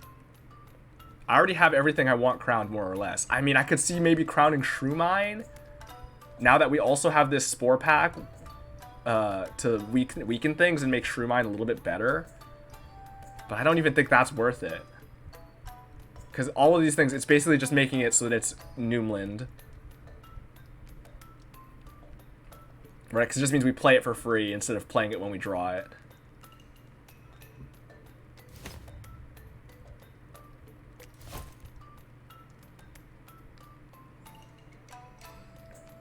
Because there's nothing else that we want out that early necessarily. I mean, of course, getting these out early does get us counters. It's not worth the 80, though. I will take 1 Charm. Because we'll get back up. I mean, it does cost us a point, but it's okay. Alright, well, that Charm is dead. That is, in fact, one of the dead Charms. But so it goes. Because we literally have no shell. Where would this go if I was putting it on anything? I don't know, it's a dead Charm. It's not worth playing. I could play the Frenzy Charm as just a Bread for Charm for the Lumen Vase, or I could play it on Flame Water as to give it a consume so I don't have to keep it, and because that's at least something. Playing that twice is worth something. Yeah, that's probably the play, because then I could just play the Flame Water once on Snobble and make it a Perma-Snower. Right? A 4 damage, 4 snow means it just locks down anything that doesn't have resist that it's hitting. And that's pretty solid.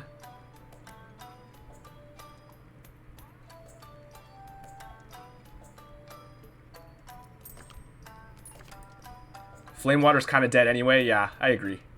Flame Water is very much a dead card right now, so we might as well like use it as a bread charm, which also makes it at least slightly less dead, because we can use it the one time in a way where it's actually hits a threshold, like a meaningful threshold. The thing is, right, is that Lumen Vase is also sort of dead. Not dead on its own, but we play it in the opening hand on Spore Pack, and then it's dead. But Flame Water is also, so we might as well put it there. I think that's the play. Unfortunately, we wasted a point of damage on our Spore Pack on a Peppernut Charm, which is actually dead. But that's how it goes. You roll the dice. Sometimes you win, sometimes you lose. Let's go into this fight. I think we're good.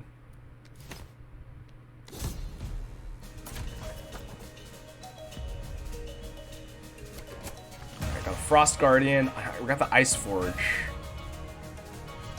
We do have to deal with the Ice Forge. We can just stab it, or we can hit it with the Hongo's Hammer. That'll kill it soon enough to be fine. If we have to, we can use Snow Sticks or something.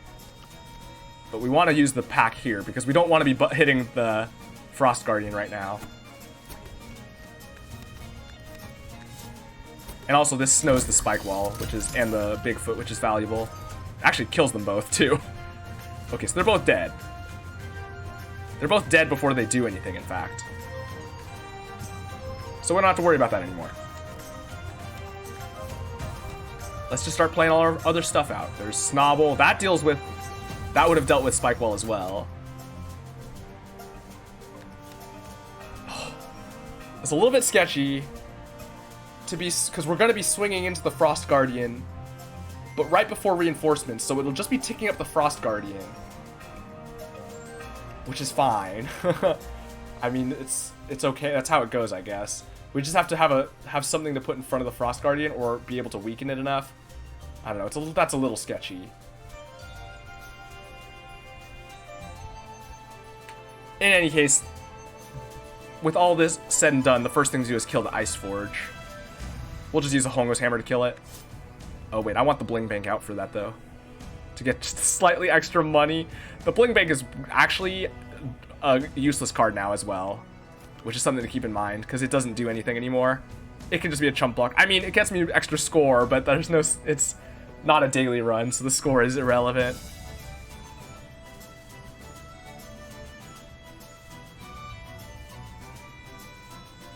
But I mean, hey, we can see how the numbers go. What 3 cards am I playing? Bling Bank, Shrew Mine, Hongo's Hammer. Oh, I could play the Flame Water, actually. So maybe that's the play then. Shrew Mine, Hongo's Hammer, Flame Water. So if that's the case, let's do this first. Okay, Ice Forge dies.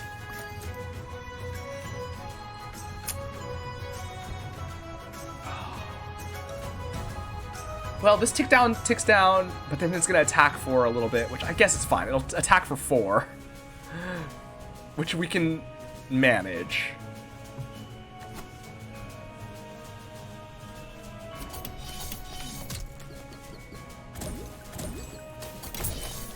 All right, this dies this turn. This hits for 4, takes some shroom, and that's fine. And then we hit it for a bunch, and that's fine.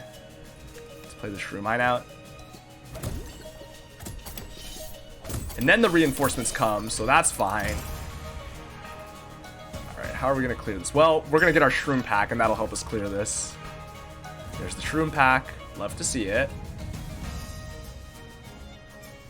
Plum will die. Not quite. Well, if I Snow Stick it, Plum will get perma-snowed, and we don't have to worry about it. So we're fine then. We Spore Pack here.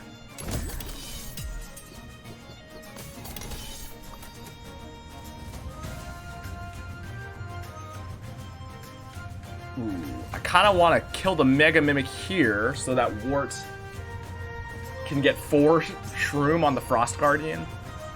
Yeah, that's probably worth it, because we only need 1 snow to perma-snow Plum.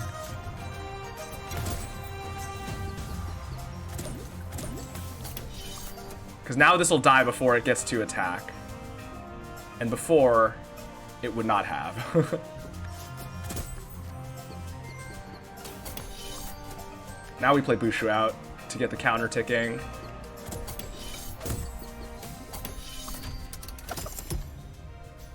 Oh, I miscounted. This did not die in time. Well, we'll just snow it.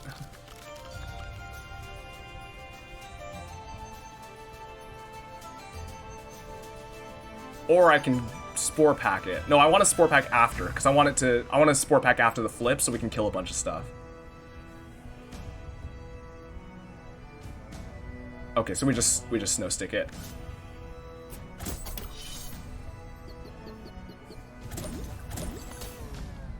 Good.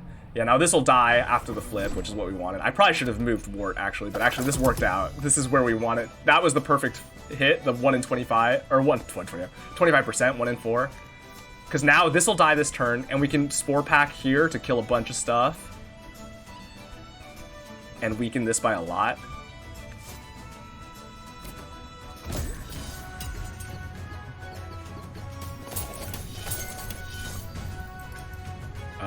We can trump the Shrew Mine, or I could just chump the Bling Bank.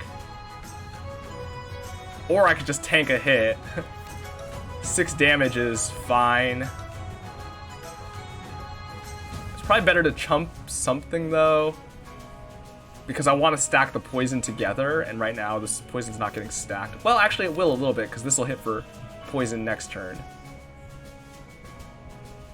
And we could hit for poison next turn.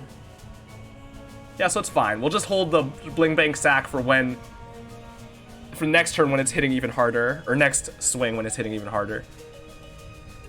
So in that case, I Hongo's Hammer here, right? Ooh, this is gonna die. This is not quite gonna die as is, but it'll die when Snobble hits it next turn. Because this is dying this turn. Yeah, that's fine.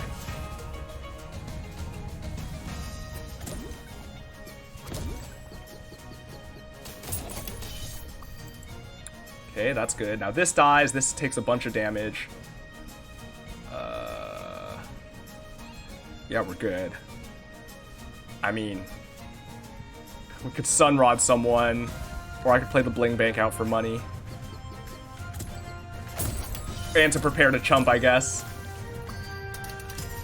Alright, Bling Bank chumping. Let's get that Spore Pack out. There it is.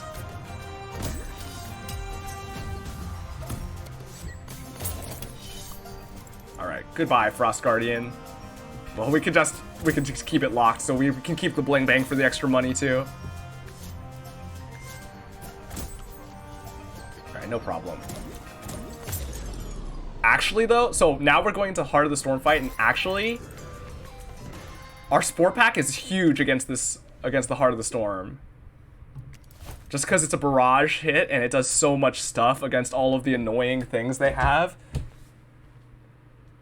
We're just gonna be trying to spam the Spore Pack, basically.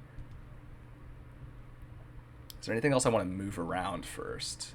Do I want to bring Wallop back in instead of the Bling Bank? Probably not. Wallop is also just going to be a chump blocker, basically. But I guess maybe that's worth it.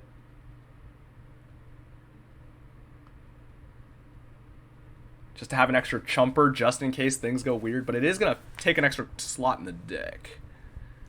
Which is something. Because it means we'll have a dead draw forever until we use a chump blocker and then replace him. Wallop can be a tank. Yeah, I know. That's what I mean. It might be worth it for that, just as an extra tank to throw in front of stuff. But I don't know if it's hard to do the calculation in my brain about if that's enough, or if that's like enough value to take a slot. I guess it's probably fine. Because we're still, after we play everything out, we'll have one. So right now, we have 8 cards, which is why we're almost always able to get Spore Pack on the redraw, but not actually always. It's possible to miss. It's like 1 in, well, it depends on the situation a little bit. It's 1 out of whatever the discard size is on the redraw. Wallop would increase that by the deck size there by 1. Oh wait, Flame Water is getting consumed. So as is, we have 6 out. We have 1, 2, we have 7. So actually, as is, we have a full deck draw. Ooh, it might not be worth playing there. Well, we just instantly chump Bling Bank, and then we play it out, and then we have the full deck as drawable. So I guess it's okay. We just have to chump the Bling Bank early, or the Shrew Mine early, Ideally, the Shroom Mine is able to actually get extra value by using enough Frost, but we haven't really been able to see that through. Mostly because things are hitting too hard, or we're just, like, killing them before they attack, which I guess is a fine problem. Like, that's a perfectly acceptable problem to have. Yeah, I think it's probably worth it. Wallop does tank a couple hits at 9, which is nice. Like, that is the high mid-range, right, of blocking. Alright, it's probably fine. Do I want to move any crowns? I want that crown, I want that, I want that, I want that. Alright, we're fine. Well, I can't move that one. Do I want to put this Peppernut Charm on anything just for fun? No, we'll just leave it in the inventory. It's straight up dead. And it's... We don't even need it. Alright, let's do this. Alright, let's think about our placement. Let's see what the lineup is. Okay, we have... On the bottom row, we have Frost Jailer, Frost Lancer, Frost Junker. Which is... That's fine. The top row is higher counters, but the Frost Junker is on the bottom row. We're probably going to have to clear bottom row first, though, because we want to deal with the Frost Jailer. And the Frost Junker we also kind of want to deal with. The Frost Muncher takes so long to go off that we don't really have to worry about it. And the Crusher is a little bit of a concern. But, I mean, we have to deal with the Jailer before we can worry about the Crusher, mostly. And we can just... We can perma-snow this. Well, we can get snow on this to deal with it. Versus the other things, like snow doesn't matter here.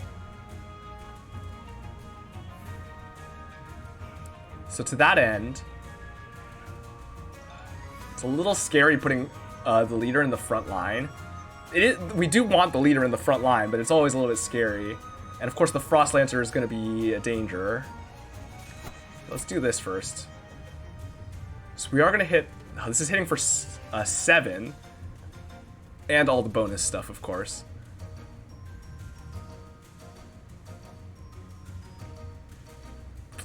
Huh, well... There's potentially an argument for playing these top row and playing the, playing Snobble and Wallop bottom row to keep this perma-snowed. And just Wallop into it to kill. But then, No, I don't think that's right. I think we just want to try to blitz down this row so we can then maneuver things better. I mean, blitz down the Jailer, but our setup is going to hit a lot of the row altogether. The thing is, dodge is a little bit better on things hitting frequently for less damage, which is not much. I mean, that would be like Frost Bomber. The Crusher, although the Crusher scales very fast. I think this is going bottom row. In the end, I think that's where this is ending up.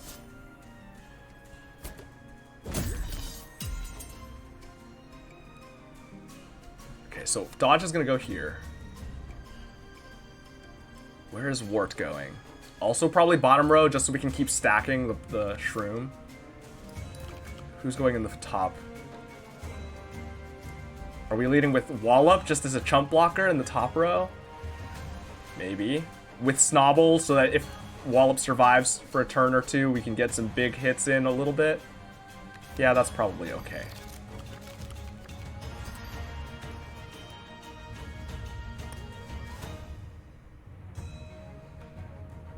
Ooh. Interesting. Frostbell into Shroom Mine means that the Frost Crusher will get Shroom Mines twice in the 4 turns.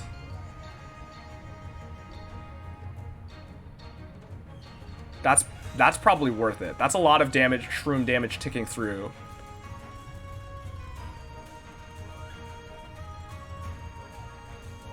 What? Oh man, I have like all my cards here. What am I playing?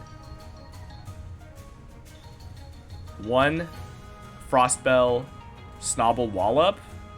I don't know. Bushu, I kind of want to play 2 to get counting for heals on dodge.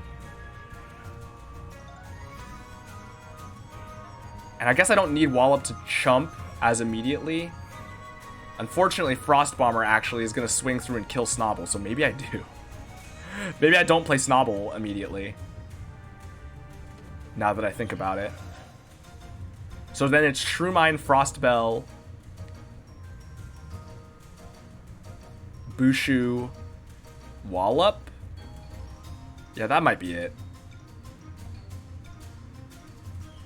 Or Bushu Snow Stick, potentially, just to stall this for an extra turn so that we have a little bit more time, or extra couple turns so we have a little more time. Oh, but Bushu dies. So we would put Bushu here. We put the Frost, this up here. And then the Snow. And then, oh no, and then Wallop, yeah, to tank the one Frost Bomber hit after the Shroomine is dead. Yeah, okay, that works. So Shroomine, Frostbell, Bushu down here, Wallop up here. Shroomine.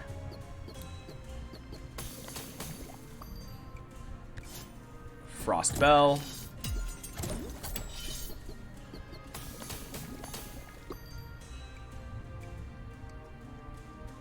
Bushu down here.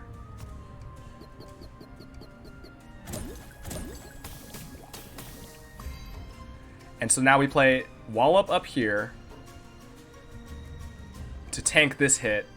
And the Frost Crusher hits the Shroomine, breaks it, but also takes more Shroom.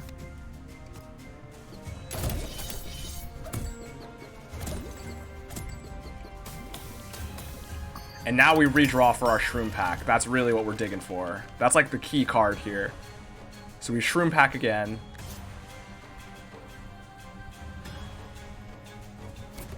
Let's clear this row out.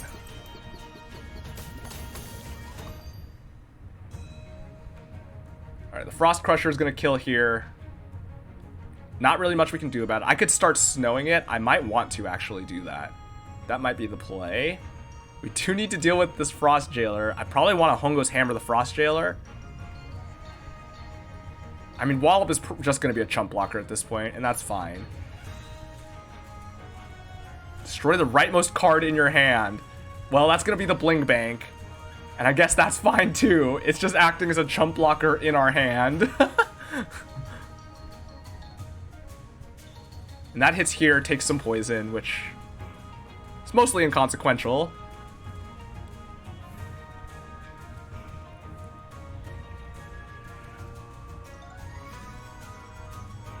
So what are the three cards I'm playing? Hongo's Hammer. I probably Sunrod the Wart to get it attacking again. And Snow Stick? Or is it Hongo's Hammer, Snow Stick on the Frost Crusher so it stops it attacking? Because it's going to be hitting pretty hard.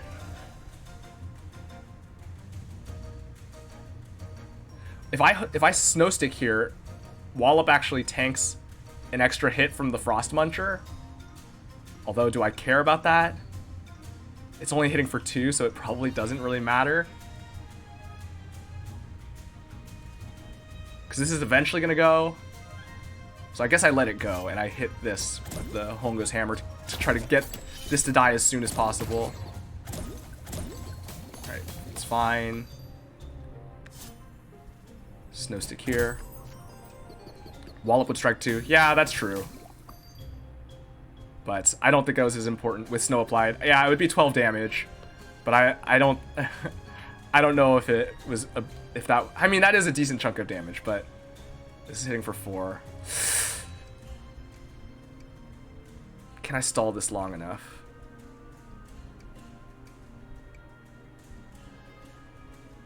If I snow this, it's only getting snowed for 1 turn, and then we'll redraw, but that's not going to be enough. So we just have to hope that that it doesn't hit Bushu. Oh wait, I mean, sorry, snow this. It's only for 1 turn. So this is Bushu is dead. But it does get me a heal for a little bit of extra damage. The thing is, I kind of want to just Snow Stick the Frost Crusher, because the Frost Crusher is going to keep growing. Or am I Sunrodding here? Am I just letting Bushu die and Sunrodding for extra Shroom? Actually, I think that's the play. Because keeping the Shroom high is keeping our damage very high. Although, The snow stick is really good here, or really helpful here on Frost Crusher. Because we don't want it, we kind of don't want it to be swinging much anymore. Yeah, that's probably more important here. Because this will die still in a few turns. Alright, goodbye, Bushu.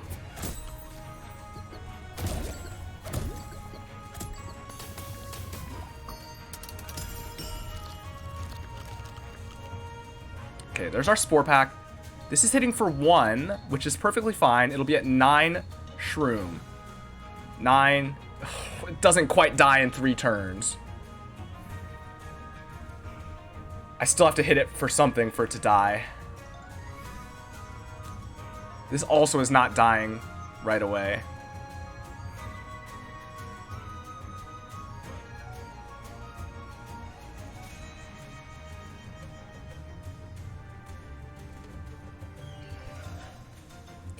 I mean, I think I'd probably just play the Spore Pack then to keep these. That gets these all dying before they swing again. Both dying before they swing again. Although the Frost Lancer probably is going to die before it swings again because from the Wart. Actually, depending on where the Wart hits, it might die before it swings again. So that's probably fine then. I probably just Spore Pack up here. And I do it soon while these still have 1, so we can get a little bit of extra value there. Okay, I think we're fine. Alright, this dies before it swings. This dies in 5 turns. It'll get to swing once. I'll have to snow it once. So then, in that case, we play Snobble out, because that'll start snowing stuff for us. Okay, I think we're good. We play Snobble. We can play a Frost Bell as well to weaken the Frost Bomber and the Muncher, because these are both dying. So it's Snobble, Frostbell, and then I could Hongo's Hammer. Kind of overkill on the Frost Lancer. But I do need to make sure this Frost Lancer dies.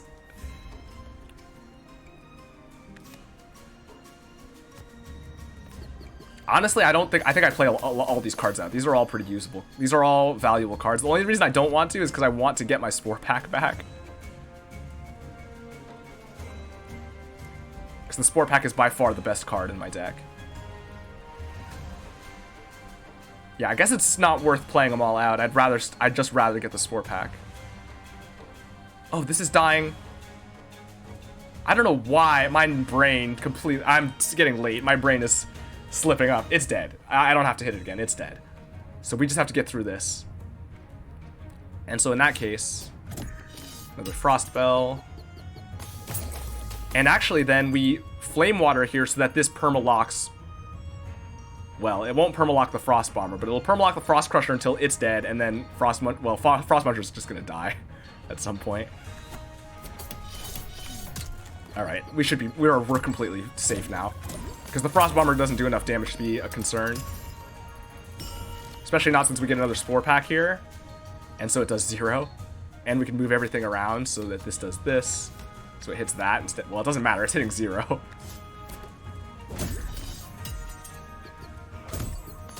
Alright, we got it. It's over. I just spam redraws for my Spore Packs now.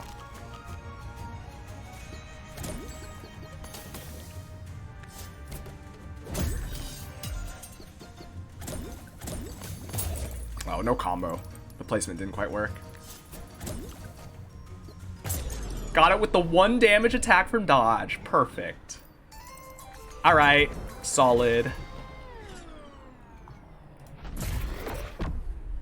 The deck was a little bit sketchier than sometimes the, like, really buff decks, but the, Spore Pack, the Super Spore Pack was, enough to carry us through. And it wasn't a bad deck by any means. Dodge for the win. Oh yeah, there we go. No problem. Well played. Thank you. Thank you.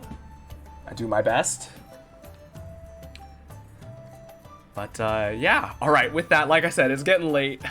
It's time for me to go get ready for bed. Maybe I might play a little bit of Tears of the Kingdom, of course, and then go to bed. But, it's time for me to start getting ready for bed. So thanks for hanging out. Of course, I hope you had a good time. I hope, you know, you had a nice bit of a Wednesday there. And as always, if you want notifications when I go live, you can get those on Twitter at GameAmillionT on Twitter. I also post a schedule there every Sunday, so you know what to expect from the coming week. Oh, and those streams are Monday, Wednesday, Friday, 7 p.m. Japan time. And I post clips on Twitter every day, so you can see things from the stream that you might have missed, or just, you know, see the things that were fun. That's at GameAmillionT on Twitter, or you can take the link down below. I also compile the clips onto YouTube every month, which means I gotta put them up on Saturday, this coming Saturday, so I gotta do a lot of editing tomorrow to compile the clips. So that'll go up on Saturday on YouTube. I also post VODs of the stream on YouTube. Past 2 weeks are kept here on Twitch, but VODs that I keep older than that will be on YouTube, youtube.com/@GameAmillion. Link down below if you want to take that as well. And if you want to support me in other ways, there are links down below. So, you know, if, as for the schedule for this coming week, Friday will be more Tears of the Kingdom. Gonna be picking up, hopefully making it to Rito Village. We'll see. And then, Monday, we're going to be continuing Planet of Lana. I suspect I'll probably be finishing the game, although I don't know about achievements. But the game is not too long, I don't think, so we'll probably be finishing it. And then Wednesday, a week from today, probably some more Wildfrost Wednesday. I mean, I love this game, so I'm down to just keep playing it as my Wednesday slot. But, yeah, that's going to do it for today. So I hope you have a good rest of your day, rest of your morning or evening. Thanks for following, those of you that followed. I appreciate it. And I hope to see you again. But, yeah, that's going to do it. So, until next time, see ya!